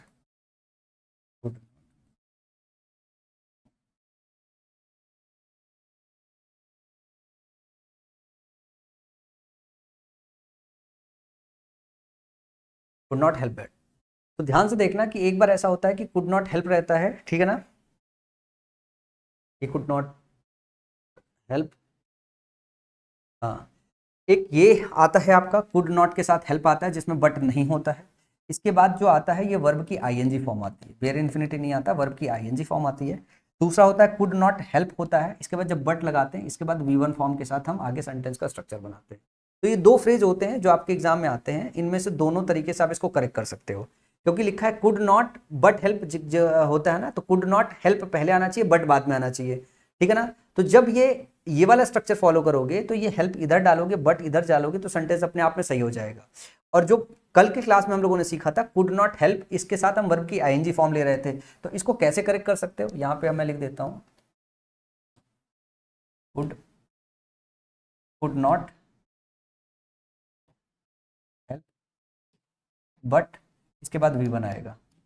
तो ये जो है ना, इसका जो प्लेस है इसको रिप्लेस करना पड़ेगा, हेल्प इधर डालोगे और बट इधर डालोगे, सेंटेंस करेक्ट हो जाएगा। दूसरा तरीका ये होता है कि बट रिमूव कर दो। बट कैसे रिमूव कर दोगे, ये ऐसे लिख सकते हो, कुडंट हेल्प, और शेडिंग की जगह शेडिंग लिख सकते हो, shedding tears, tears at the plight. या तो सेंटेंस को इस तरीके से करेक्ट कर सकते हो, या तो आप इस बट और हेल्प का जो सीक्वेंस है वो बदल दो, बट और हेल्प का सीक्वेंस बदल दो, ठीक है ना। मैंने कुछ नोट्स आपको बनाए हैं, इसमें मैं थोड़े से नोट्स आपको ऐड कर दूंगा ताकि वो आपको याद रह जाए। इसके भी नोट्स मैंने अलग से बनाए हैं, ठीक है ना। He could not but shed tears, ठीक है ना। इसमें थोड़ा सा यार कंस्ट्रक्शन का वैसा मिसिंग हो रहा है, क्योंकि पहली बार अपन भी सीख के आए हैं, तो इसको सिखाने में भी थोड़ा दिक्कत हो रहा है। रुकना एक बार, मैं कॉपी मेरे पास होगा, जरा मैं देखता हूँ।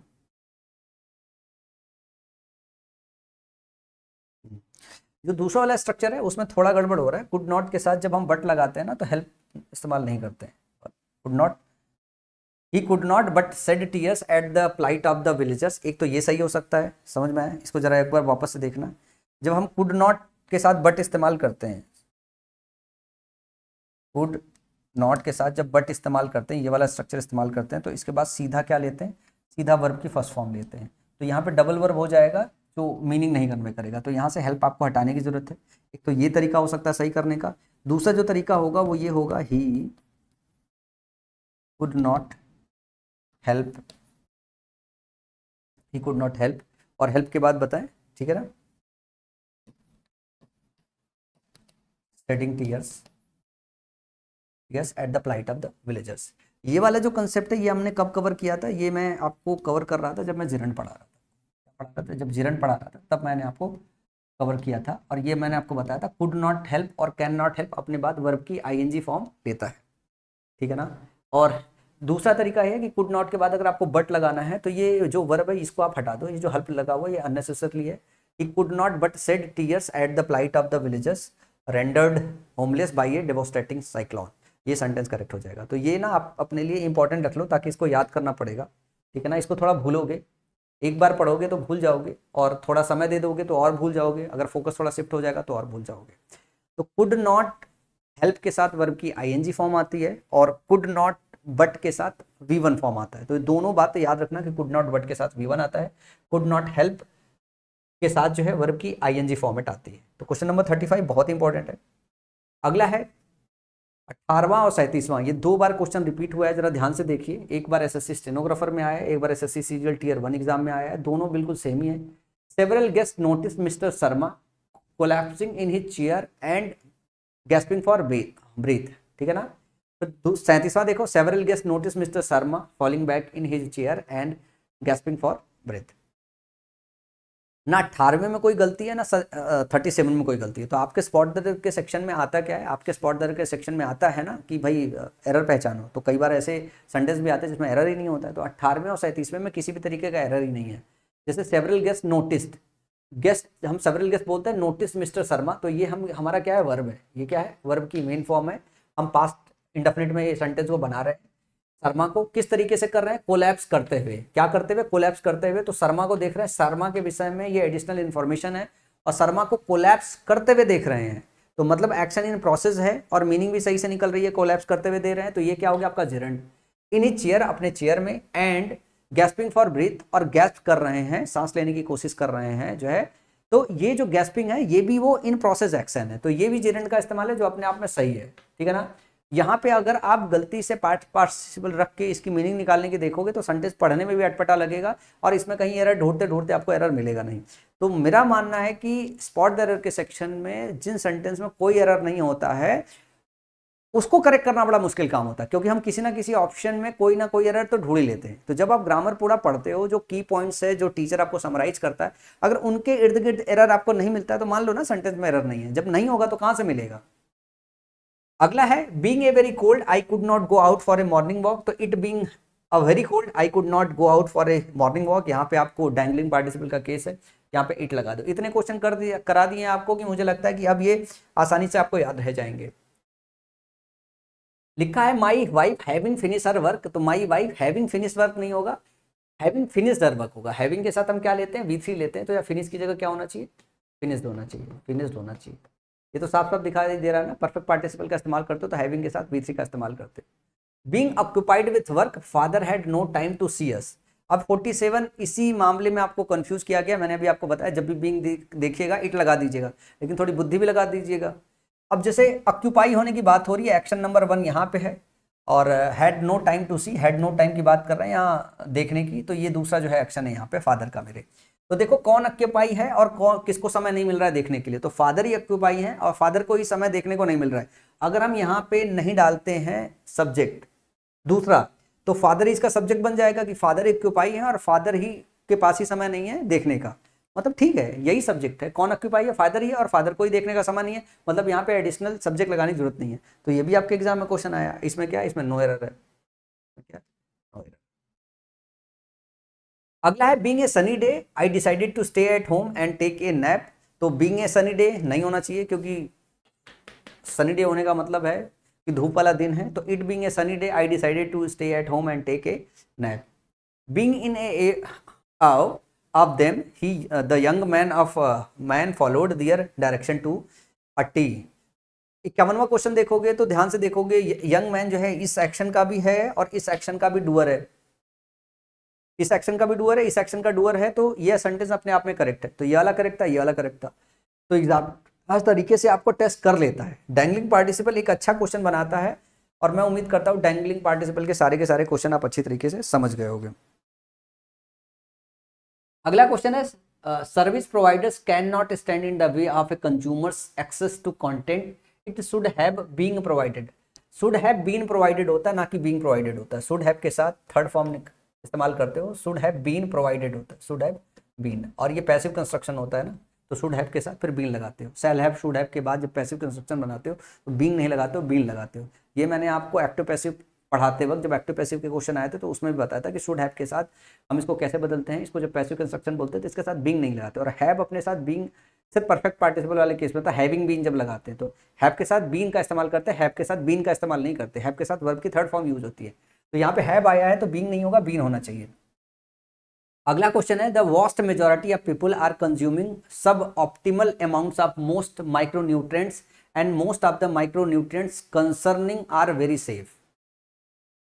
अब देखो ये वाला जो क्वेश्चन है ना, क्वेश्चन 2017 का बहुत ही क्लासिक क्वेश्चन था, 1 नंबर का क्वेश्चन था, जिसको समझ पाना, जिसकी मीनिंग निकाल पाना थोड़ा और मुश्किल था, जिसमें आप प्रेजेंट पार्टिसिपल और पास्ट पार्टिसिपल समझ ही नहीं पाते आप कैसे इस्तेमाल करते कैसे नहीं। जैसे अगर मैं बोलूं कंसर्निंग लिखा हुआ है यहाँ पे, कंसर्निंग जब लिखते हो और कंसर्न जब लिखते हो तो ये जो होता है ये पास्ट पार्टिसिपल वर्जन है। इनकी मीनिंग ध्यान से समझिएगा, ये है पास्ट पार्टिसिपल वर्जन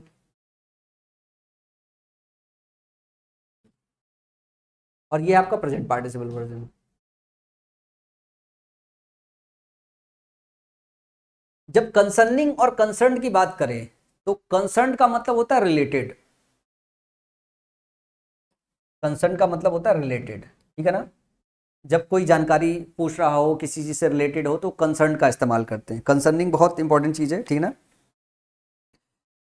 ये रिलेटेड होता है या बीइंग रिफर्ड बोल सकते हो आप, बीइंग रिफर्ड। रिफर्ड का मतलब है किसी चीज को रिफर किया जा रहा है कि ये इस चीज से कंसर्न है, रिफर किया जा रहा है। और जब आप इस्तेमाल करते हो कंसर्निंग का, इसका मतलब होता है जो है कि अलार्मिंग है कोई चीज या वरिंग है। जैसे कंसर्न का मुद्दा है, कंसर्न होने का मतलब क्या होता है कि जब आपको कंसर्न होता है, जब अलार्म हो जाता है एक तरीके से, जब आप चिंतित हो जाते हो। तो जब कंसर्निंग का इस्तेमाल करते हो तो इसका हिंदी मतलब होता है चिंतित होना, चिंतित होना, चिंतित होना।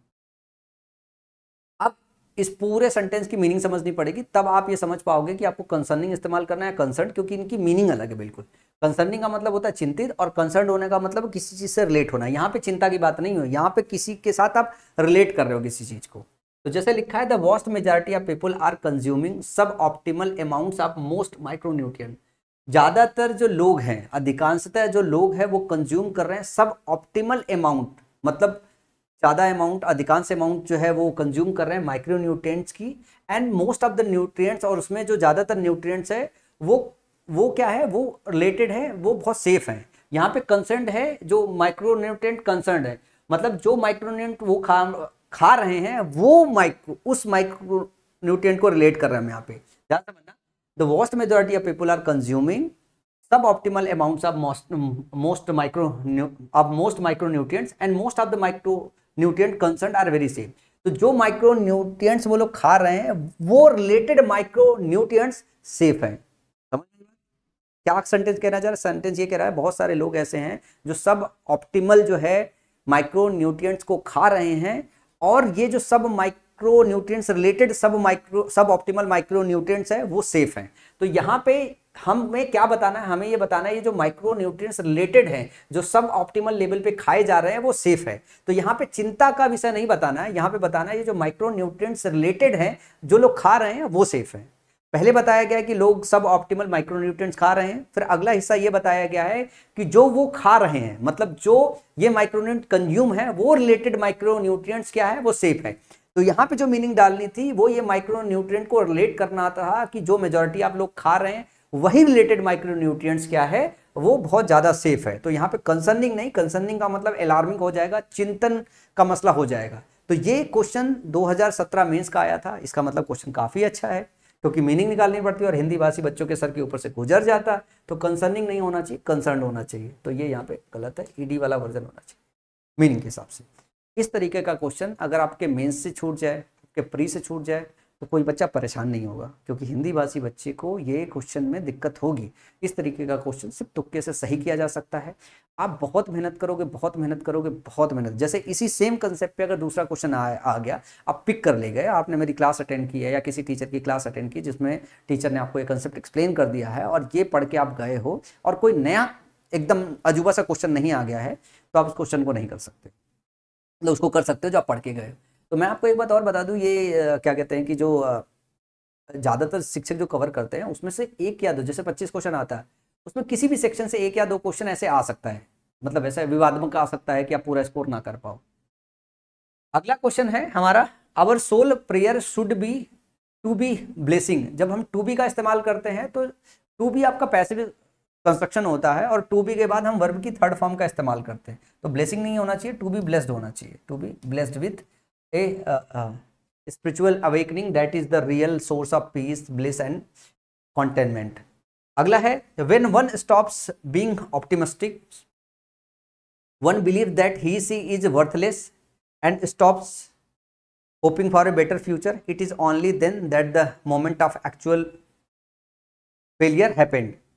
जब क्वेश्चन नंबर 63 को देखोगे तो question number 63 actually tense consistency पे है। क्या है? टेंस कंसिस्टेंसी पे है। लगेगा कि फेलियर हैपेंड है, ऐसा पास पार्टिसिपल इस्तेमाल हो सकता है जब इतना सब कुछ पढ़ आगे जाते हो। जरा ध्यान से देखना, व्हेन वन स्टॉप्स, ये देखो वर्ब की एस या ई एस फॉर्म है, वेस्ट एस या ई एस फॉर्म है। When one stops being optimistic, जब कोई आदमी जो है ऑप्टिमिस्टिक होना बंद कर जाए। वन बिलीव्स दैट, यहाँ पे वर्ब की एस या ई एस फॉर्म इस्तेमाल हो रही है, एस या ई एस फॉर्म इस्तेमाल हो रही है, किसी अननोन की बात हो रही है, किसी एक सिंगल पर्सन की बात हो रही है। वो विश्वास करता है, ही सी इज वर्थलेस, वो वर्थलेस है। इज ये आपका प्रेजेंट टेंस में है, ध्यान से देखो सब प्रेजेंट में चल रहा है। एंड और स्टॉप्स, फिर स्टॉप्स की बात है, वर्ब की एस या ई एस, अभी भी प्रेजेंट में बात कर रहे हो। स्टॉप्स होसिंग, उम्मीद करना बंद कर देता है बेटर फ्यूचर के लिए। इट इज, फिर इज है, इट इज ओनली देन, उसके बाद ही, that the moment of actual failure, कि जो मोमेंट है एक्चुअल फेलियर का वो क्या होता है? हैपेंड होता है। सारी बातें सब कुछ कह ली और आखिरी में टेंस कंसिस्टेंसी की बात करें, वो आके पास्ट V2 फॉर्म इस्तेमाल कर दिया है। तो ये हैपेंड की जगह आपको क्या करना पड़ेगा? हैपेंस करना पड़ेगा, तब टेंस कंसिस्टेंसी सही हो पाएगी। सब कुछ प्रेजेंट में चल रहा है, चलते चलते चलते चलते आगे भी आपको टेंस की कंसिस्टेंसी मेंटेन रखनी है। तो हैपेंड नहीं होना चाहिए, हैपेंस होना चाहिए। तो अब आप ये बोलोगे कि सर ये क्वेश्चन यहाँ पे क्या जरूरत थी?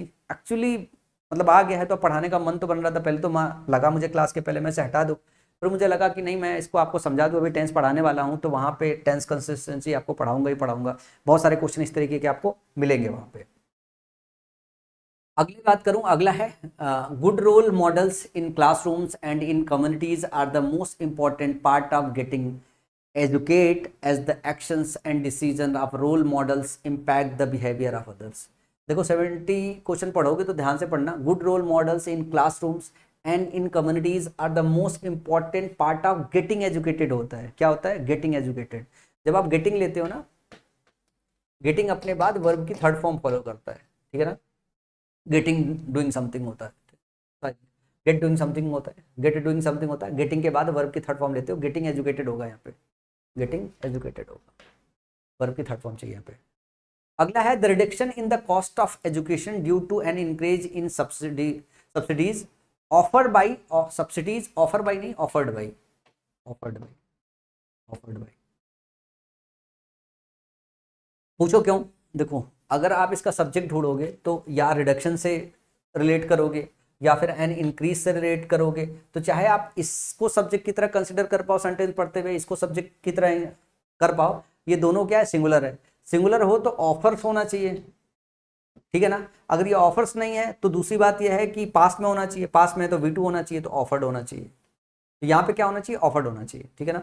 The reduction in the cost of education due to an increase in subsidies offered by the government, offer किया है, जो कि ऑफर किया गया है गवर्नमेंट के द्वारा, ठीक है ना।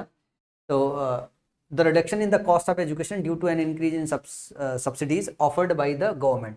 तो जो रिडक्शन है ना, ये जो रिडक्शन है ये ऑफर्ड किया गया है गवर्नमेंट के द्वारा, offered by government, the reduction offered by government. तो ये आपका क्या है, पूरा का पूरा पास्ट पार्टिसिपल फ्रेज है, जिससे इंफॉर्मेशन पास की गई है, किसकी, जिससे इंफॉर्मेशन पास की गई है रिडक्शन की। The reduction offered by government, offered by government, offered by government, ठीक है ना। तो ये जो है एक पास्ट पार्टिसिपल फ्रेज है, क्या है, पास्ट पार्टिसिपल फेज है, क्योंकि पास्ट पार्टिसिपल से स्टार्ट हो रहा है, जिसमें एक्शन भी है कि किसके द्वारा ऑफर किया गया, गवर्नमेंट के द्वारा। तो पास्ट पार्टिसिपल फ्रेज है, इसके द्वारा इंफॉर्मेशन पास की गई है, तो ये क्या है, इसके लिए मॉडिफायर की तरह काम कर रहा है। साथ में इस रिडक्शन की और इंफॉर्मेशन पास की गई है कहां से, in the cost of education due to an increase in subsidies. तो ये पूरा का पूरा जो फ्रेज है, ये भी जो है इसके लिए जो है एक एडजेक्टिव की तरह, एडिशनल इंफॉर्मेशन की तरह काम कर रहा है। तो ये जो है ये भी के मॉडिफायर की तरह इस्तेमाल किया गया, ये फ्रेज भी इसकी तरह मॉडिफायर की तरह इस्तेमाल किया है। तो यहाँ पे ऑफर की जगह होना चाहिए offered by the government, the reduction offered by the government, जो रिडक्शन है वो ऑफर किया गया गवर्नमेंट के द्वारा। समझ में आए? अब सेंटेंस सही होगा। तो यहाँ पे ऑफर की जगह क्या होना चाहिए, ऑफर्ड होना चाहिए। तो जब इस तरीके के बहुत सारे क्वेश्चन आप एग्जेक्टिव से और आप पार्टिसिपल से जब लगा लेते हो ना, तो आपको सेंटेंस पढ़ने के बाद वो समझ में आने लगता है कि यहाँ पे ऑफर नहीं होना चाहिए, ऑफरिंग होना चाहिए या ऑफर्ड होना चाहिए। जब आप 25, 30, 40, 50 क्वेश्चन की प्रैक्टिस कर लेते हो तो ऑटोमेटिकली आपको दिखाई देने लगता है, विजिबल हो जाता है कि यहाँ पे ईडी लोगे, आईएनजी लोगे, वो सेंटेंस टोन के हिसाब से, रिदम के हिसाब से भी समझ में आने लगता है। अगला क्वेश्चन है, before take this medicine you should consult a doctor. तो before taking this medicine you should consult a doctor. अब सीधे सीधे बिफोर टेकिंग दिस, अब ये जो टेकिंग है ना, मेडिसिन लेने से पहले, मेडिसिन लेने से पहले, before taking this medicine you should consult a doctor. Medicine खाने से पहले, मेडिसिन लेने से पहले तो मैं डॉक्टर को कंसल्ट कर लेना चाहिए। तो यहाँ पर टेक नहीं होना चाहिए, क्या होना चाहिए, taking this medicine you should consult a doctor. अगला क्वेश्चन है, entering the hall the show had started. अब जब इंटरिंग द हॉल लिख रहे हैं तो ध्यान से देखो, द शो हैड स्टार्टेड। अगर यहाँ पे अगर इसका जो है सब्जेक्ट मेंशन नहीं करोगे, कौन इंटर कर रहा है, तो जो शो होगा वो इसका क्या हो जाएगा, इसका सब्जेक्ट हो जाएगा। तो इसका सब्जेक्ट चाहिए, इसका सब्जेक्ट चाहिए, तो आपको लिखना पड़ेगा as I entered the hall the show had started, as I entered the hall the show had started. एक एक्शन होने के बाद जब दूसरा एक्शन होता है तो पहला जो है पास्ट इंडेफिनिट में, और जो दूसरा है जो है जो पहले स्टार्ट हो चुका होता है उसको पास्ट परफेक्ट में रखते हैं, और जो उसके बाद होता है उसको पास्ट इंडेफिनिट में। तो ये टेंस में पढ़ोगे। लेकिन यहाँ पे डैंगलिंग पार्टिसिपल का केस भी बना दिया गया है, क्योंकि इंटरिंग से स्टार्ट हुआ है, इंटरिंग द हॉल, ठीक है ना। या आप ऐसे लिख सकते हो, while entering the hall the show had started, या ऐसे लिख सकते हो, while I was entering the hall the show had started. वैसे शो स्टार्ट हो गया था तो इंटरिंग नहीं कहते हैं, as I entered the hall, जैसे मैं अंदर घुसा, तो यहाँ पे एक्शन को कंप्लीट बताया जाता है कि जैसे मैं हॉल के अंदर घुसा, घुसने का काम कंप्लीट हुआ, तभी तो मैं स्क्रीन पे देखता हूँ। जब मैं अंदर ही जाऊँगा, जब पहुँच चुका हूँ तभी तो मैं देखूंगा। तो जैसे ही मैं अंदर घुसा तो मैं ऐसे बोला, as I entered the hall the show had started, ठीक है ना। अगला है, I use to going for morning walks when I lived in Dehradun. अब ये जो है पार्टिसिपल का क्वेश्चन नहीं है, यूज टू नहीं होता, आपको पता है, यूज्ड टू होता है। आई यूज्ड टू जो है going for morning walk when I lived in Dehradun, ठीक है ना। और यहाँ पे ध्यान से देखो, मैंने आपको बोला था कि अगर आप ध्यान से देखना, आई यूज टू ऐसे भी नहीं होता ना, और गोइंग भी नहीं होगा, I use to go for morning walks when I live in Dehradun, ये सही होगा। ध्यान से देखो, मैंने आपको क्या बोला था, मैंने आपको बताया था जब ये मैं पढ़ा रहा था, यूज टू मॉडल पढ़ा रहा था, तो मैंने आपको बताया था यूज टू, ध्यान से देखना, अगर कोई वर्ब एडिशनल नहीं आया, इज आर एम कोई वर्ब नहीं आया, तो ये हेल्पिंग वर्ब होता है। ये अगर हेल्पिंग वर्ब की तरह काम करेगा तो इसके बाद वर्ब की आईएनजी फॉर्मेट नहीं चाहिए। वर्ब की आईएनजी फॉर्मेट नहीं चाहिए, मतलब वर्ब की V1 फॉर्म लेता है, ये मॉडल की तरह काम करता है। तो आई यूज टू, फिर गोइंग की जगह आपको गो लगना पड़ेगा। और मैंने ये भी बताया था यूज टू नहीं होता है, आपको हमेशा यूज्ड टू लिखना होता है। Use to go for morning walk when I lived in Dehradun, ये पास्ट एक्शन को बताता है। अगला है I had to go to the doctor because I was not bear the pain in my tooth. I had to go to the doctor,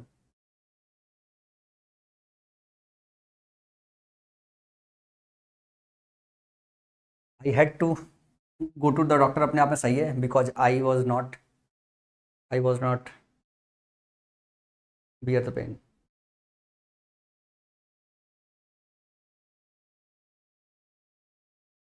यहाँ पे जो was लगा हुआ है ना, ये गलत लिखा हुआ है, ये गलत लिखा हुआ है। I was not bear the pain नहीं होना चाहिए, I had to go to the doctor because मैं डॉक्टर के पास जो है मुझे जाना पड़ा, क्योंकि मैं जो पेन है वो बियर नहीं कर पा रहा था। तो I was not able to bear the pain in my tooth, आपको एबल शब्द डालना पड़ेगा। या आप यूं कह सकते हो कि आई could not bear the pain in my tooth, मैं सहन नहीं कर पा रहा था, सहन नहीं कर सकता था। यहाँ पे एबिलिटी की बात हो रही है, मेरे सहन करने की एबिलिटी है। तो वॉच का इस्तेमाल गलत है। अगर वॉच का इस्तेमाल कर रखा है आपने तो यहाँ पे एबल्ड आपको डालना पड़ेगा, या तो फिर यहाँ पे आप सीधे सीधे कुड का इस्तेमाल कर सकते हो, क्योंकि सेंटेंस पास्ट में है तो कैन का इस्तेमाल नहीं करोगे, कुड का इस्तेमाल करोगे। 2018 के मेंस में आया है, तो इस ऑप्शन में एरर है। कहाँ पे एरर है? यहाँ पे एरर है। अच्छा, अब ये कुछ मिसलेनियस क्वेश्चन आ गए, मुझे लग रहा है कि आपके पार्टिसिपल के क्वेश्चन खत्म हो गए हैं। तो कुछ मिसलेनियस क्वेश्चन है जो आपके इसमें जो सीट मैंने दिया था उसमें है, मेरे इधर क्लास में भी आ गया। Modern man is completely engross in the mad pursuit of material pleasures and luxuries. Modern man is, तो जब आप एक चैप्टर पढ़ोगे linking verb is are am के बाद, ठीक है ना,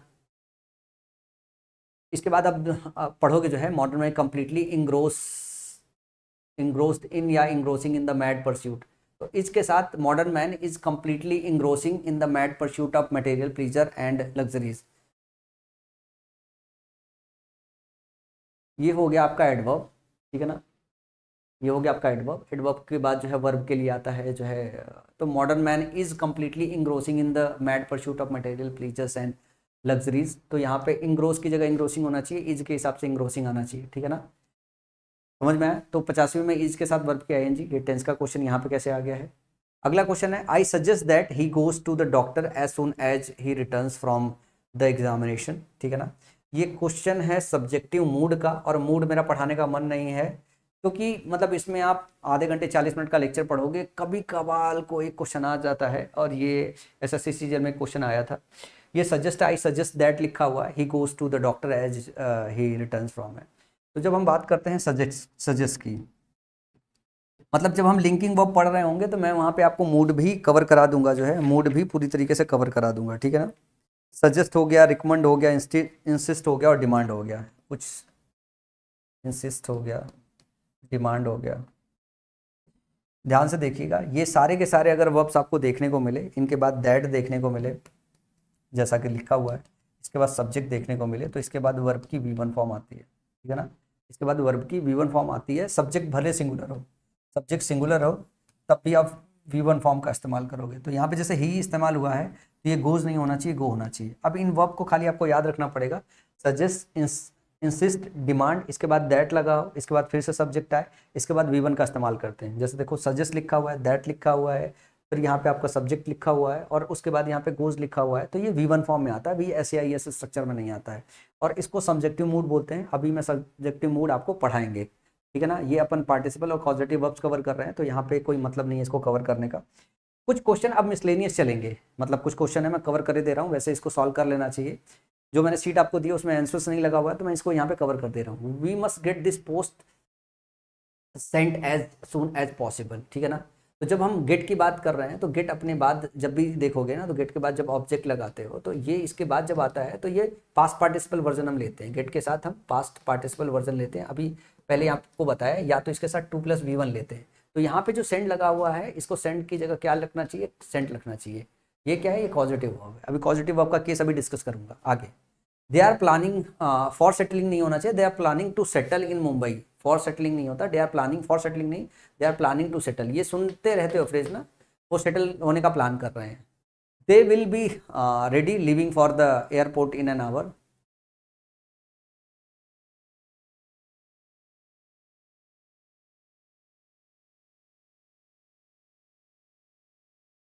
ये लिखा है they will be ready, living नहीं होना चाहिए, टू लीव होना चाहिए। यहाँ पे ध्यान से देखो, लीव होना है। They will be ready to leave for the airport in an hour. और the river appears to have got its name from the town near by. इसमें 95 में कोई एरर नहीं है, तो जब एरर ही नहीं है तो पढ़ाऊंगा क्या। The allies of the government decided to withdraw. Decided to withdraw नहीं होता है, डिसाइडेड टू विड्रॉ होता है। 2+V1 लाता है। डिसाइड किया क्या करने के लिए, विड्रॉ करने के लिए, तो विड्रू नहीं होना चाहिए, विड्रॉ होना चाहिए। ये सारे के सारे क्वेश्चन इस पैटर्न के मैंने कल की क्लास में कवर करा दिया था। Walking on the road A rickshaw hit him, ये डैंगलिंग पार्टिसिपल का केस है। जो वॉक कर रहा है, while I was walking on the road, while a man walking on the road A rickshaw hit him. तो यहाँ पे जो रोड पे टहल रहा था वो डूअर आपको मेंशन करना है, अदरवाइज ये डैंगलिंग पार्टिसिपल का केस बन जाएगा। तो फर्स्ट ऑप्शन में एरर है। I found my bag to lie where I had left it. I found my bag lying, to lie क्या होता है, मेरा बैग लेटा हुआ था, तो यहाँ पे लाइंग होना चाहिए। अगला है, अगला क्वेश्चन है I enjoy watching historical movie. मैं इंजॉय करता हूँ, और इंजॉय अपने बात क्या लेता है, आपको याद है ना। इंजॉय जब मैंने आपको दिशा की आपसी जब बताई थी तो ई वहाँ पे इंजॉय ही था। इंजॉय अपने बात क्या लेता है, जिरंड लेता है। इंजॉय अपने पास जिरंड लेता है, तो I enjoy watching historical movies. यहाँ पे जिरंड होगा, यहाँ पे क्या होना चाहिए, वॉचिंग। तो आपने ध्यान से देखा, जो सबसे ज़्यादा क्वेश्चन आपका पूछा गया है आपके एग्जाम में वो आपके डैंगलिंग पार्टिसिपल का, अगर पार्टिसिपल से जो पूछा गया है। मैंने लगभग 3 पैटर्न पूछे जाते, 3 के तीनों पैटर्न आपको अच्छे से कवर करा दिए हैं, और मैं मानता हूँ कि वो सारे के सारे पैटर्न आपको हमेशा से याद रहेंगे। अगला क्वेश्चन है the stream gargled contentedly as it slowed to rounding the bend.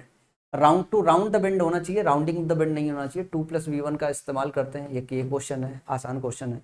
It had a bright blue cover which he was careful not to spoil. Not do लिखा है, नॉट टू स्पॉयल लिखा है, नॉट टू स्पॉयल होना चाहिए। Not to होता है, not do नहीं होता है। Radium is so expensive that you could be A millionaire if you own only half A pound of it. देखो ये जो सेंटेंस है ना, स्टार्टिंग में ये प्रेजेंट टेंस में है, तो प्रेजेंट टेंस में कैन का इस्तेमाल करते हैं, कुड कैन का पास्ट होता है, तो यहाँ पे हम कैन डालेंगे। अगला है used to sits. Use to अपने साथ V1 लेता है, सिट्स नहीं लेगा, sit. He use to sit. Use to अपने साथ V1 लेता है जब मॉडल की तरह इस्तेमाल होता है। अगला है when you drink the sweet coconut water it is a metaphor for experiencing. For के बाद क्या होगा, वर्ब की ING फॉर्मेट आना चाहिए, तो आपको यहाँ पे फॉर के बाद एक्सपीरियंसिंग लगाना पड़ेगा। अगले क्वेश्चन की बात करें, it was during the reign of Elizabeth that Britannia came to be viewed. To be के साथ वर्ब की थर्ड फॉर्म आती है, तो यहाँ पे व्यूड होना चाहिए। अगला है on the way he was bited on his toe. He was bited नहीं होता है, he was bitten on his toe by a venomous snake. जब आप पैसिव स्ट्रक्चर बना रहे हो कि वो वेनमस स्नैक के द्वारा काटा गया, तो बिट जो है, बाइट बिट बिटेन होता है, तो यहाँ पे बिटेन होना चाहिए। क्या होना चाहिए, बिटेन होना चाहिए, सही होना चाहिए बिटेन। ये बिटेड गलत बनाया गया है। अगला है you may left the class when you have completed the test. You may के साथ लेफ्ट इस्तेमाल नहीं करते हैं, मे के साथ V1 इस्तेमाल करते हैं, मॉडल के साथ लीव इस्तेमाल कर सकते हैं। You may leave the class when you have completed the test, modal के साथ V1 इस्तेमाल करते हैं। ये सब कल की क्लास में ऑलरेडी कवर कर दिया था मैंने। अगला है they made her as the chairperson of there.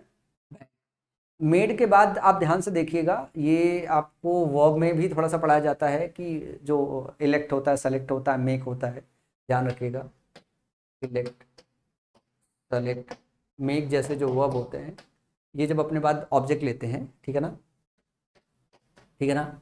और इसका एक डायरेक्ट ऑब्जेक्ट होता है, इसका इनडायरेक्ट ऑब्जेक्ट होता है। तो डायरेक्ट और इनडायरेक्ट ऑब्जेक्ट के बीच में कोई आपका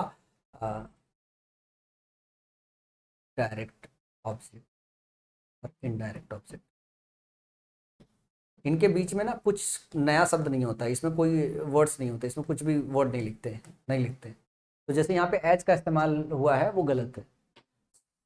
दे made her, they made what, they made chairperson to whom her. तो डायरेक्ट ऑब्जेक्ट क्या हो गया, ये हो गया चेयरपर्सन, और जो इनडायरेक्ट ऑब्जेक्ट हो गया वो हर हो गया। इस डायरेक्ट इनडायरेक्ट ऑब्जेक्ट के बीच में एज का इस्तेमाल नहीं करते। तो ये वर्ब याद रखिएगा, इलेक्ट हो गया सर, हो गया आपका, सेलेक्ट हो गया, मेक हो गया, इलेक्ट हो गया, सेलेक्ट हो गया, मेक हो गया। इन वर्ब्स के बाद आप डायरेक्ट और इनडायरेक्ट ऑब्जेक्ट को जो है क्या काम करते हो, सीधे जोड़ते हो आप। इनके बीच में, डायरेक्ट और इनडायरेक्ट ऑब्जेक्ट के बीच में कोई नया शब्द नहीं डालते हो, कोई सा भी शब्द नहीं डालते हो। अगला है Prasad recalled that meeting people have been a part of his life as a student. Prasad recalled that meeting people,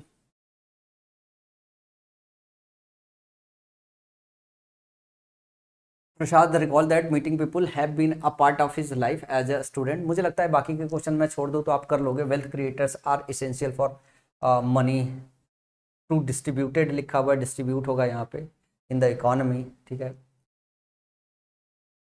question number 83 है, जरा ध्यान से देखना। प्रसाद recalled that meeting people,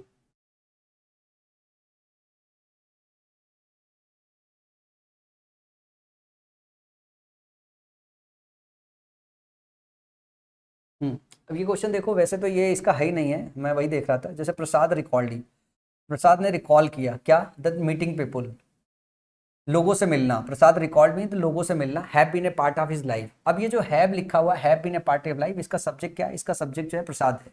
meeting people have been a part of his life as a student, तो Prasad record, नहीं नहीं एक minute वापस समझाता हूँ। है प्रसाद ने रिकॉल किया, जरा ध्यान से देखिए, प्रसाद ने रिकॉल किया दैट मीटिंग पीपल। अच्छा, यहाँ पे होने का एक रीजन है, मीटिंग पीपल लोगों से मिलना। ध्यान से देखना, लोगों से मिलना क्या है, लोगों से मिलना एक प्रोसेस है।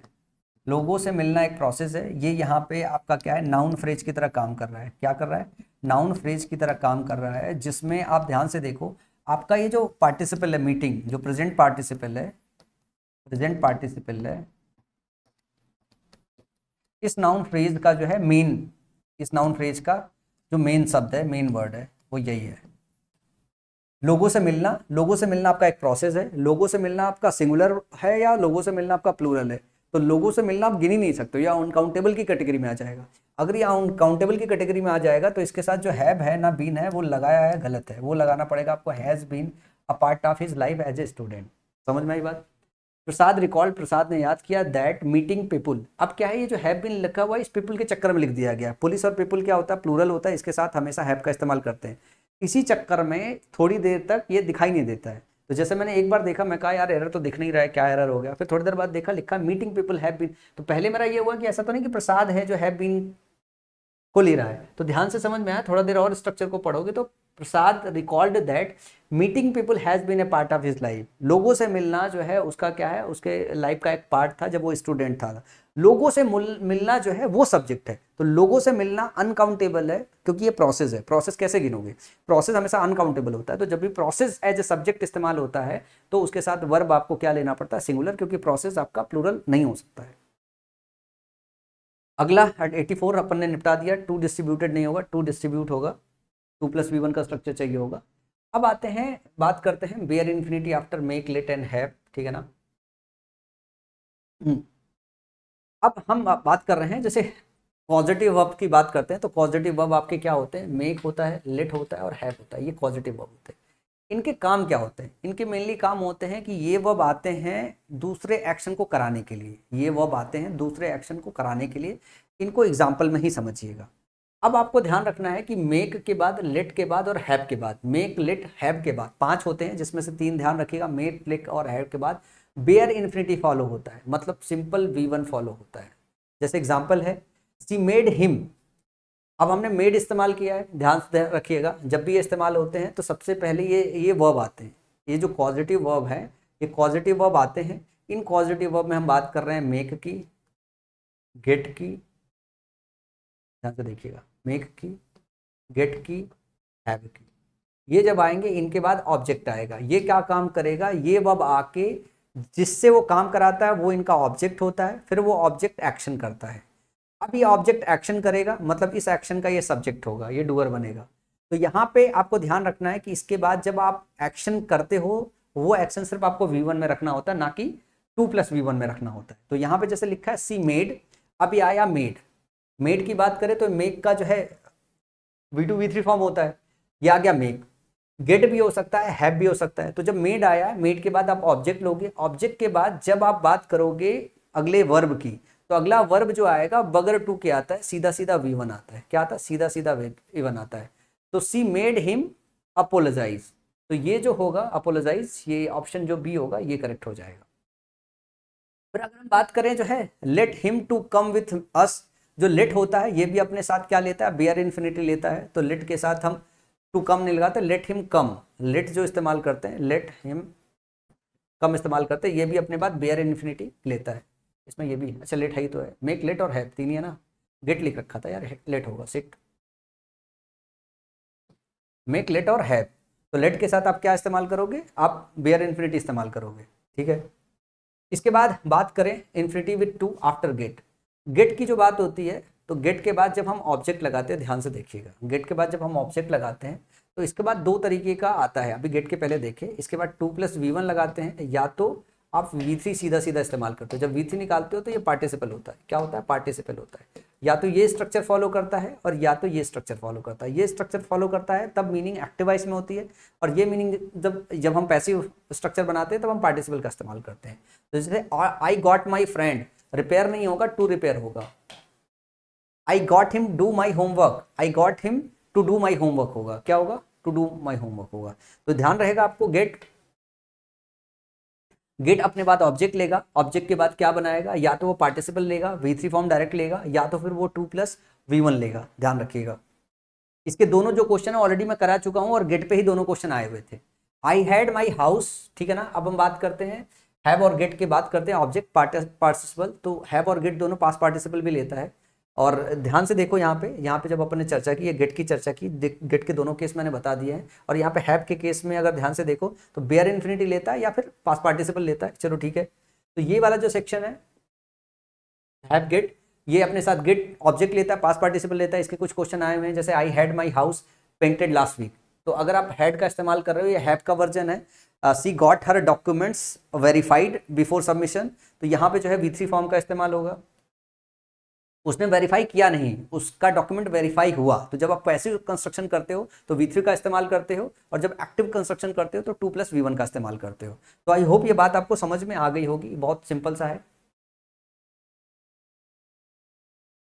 मेक, गेट और हैव को लेकर थोड़ा बहुत कंफ्यूजन होता है। I got his servant to clean the room, ठीक है ना। तो जब हम गॉट की बात करते हैं तो I got his servant, get की बात कर रहे हैं, तो क्लीन द रूम, तो टू क्लीन द रूम अपने आप में सही है, या got his servant to clean the room में गॉट हैड और लेट में क्या लिखेंगे, एक चाहिए पूछा गया है कि his servant to clean the room. To clean the room का इस्तेमाल किए हो तो आप जो गॉट का इस्तेमाल किए हो ये अपने आप में करेक्ट है या इनकरेक्ट है, ये अपने आप में करेक्ट है गॉट का इस्तेमाल जो है, क्योंकि जो गेट है, गेट अपने बाद 2+v1 तो लेता है ना, 2+v1 लेता है, या फिर पास पार्टिसिपल लेता है, या v3 लेता है, v3 लेता है। तो यहाँ पे ये वाला जो सेक्शन है वो करेक्ट है, ये जो ऑप्शन में 3-4 दिए हैं अपने आप में गॉट करेक्ट हुआ है। अगला, he made his brothers to cry the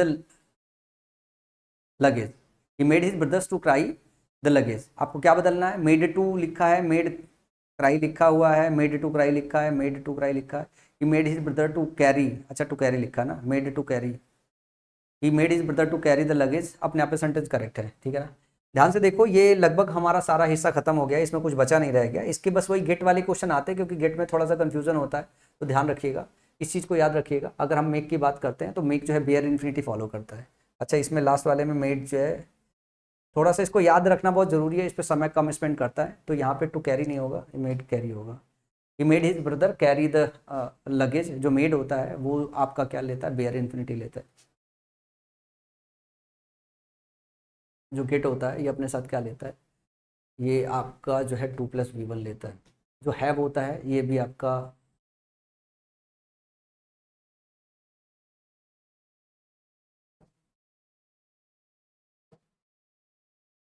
एक है लेट, ये अपने साथ v1 लेता है, और जो गेट होता है अपने साथ ये 2+v1 लेता है। और जब पैसिव कंस्ट्रक्शन करोगे तो v3 लेता है, v3 लेता है। मैंने पहले बोला था कि इसमें ज़्यादा समय नहीं दूंगा, क्योंकि आपके जो क्वेश्चन मेनली आए थे वो गेट पे ही आया था। गेट 2+v1 लेता है, या फिर वो पैसिव जब कंस्ट्रक्शन बनाते हैं तो v3 फॉर्मेट लेता है, समझ में आए। तो ये छोटी सी बातें आप याद रख सकते हो, और अगर इसे भूल भी गए पॉजिटिव वर्ब वाले केस को तो आप इसे छोड़ दो।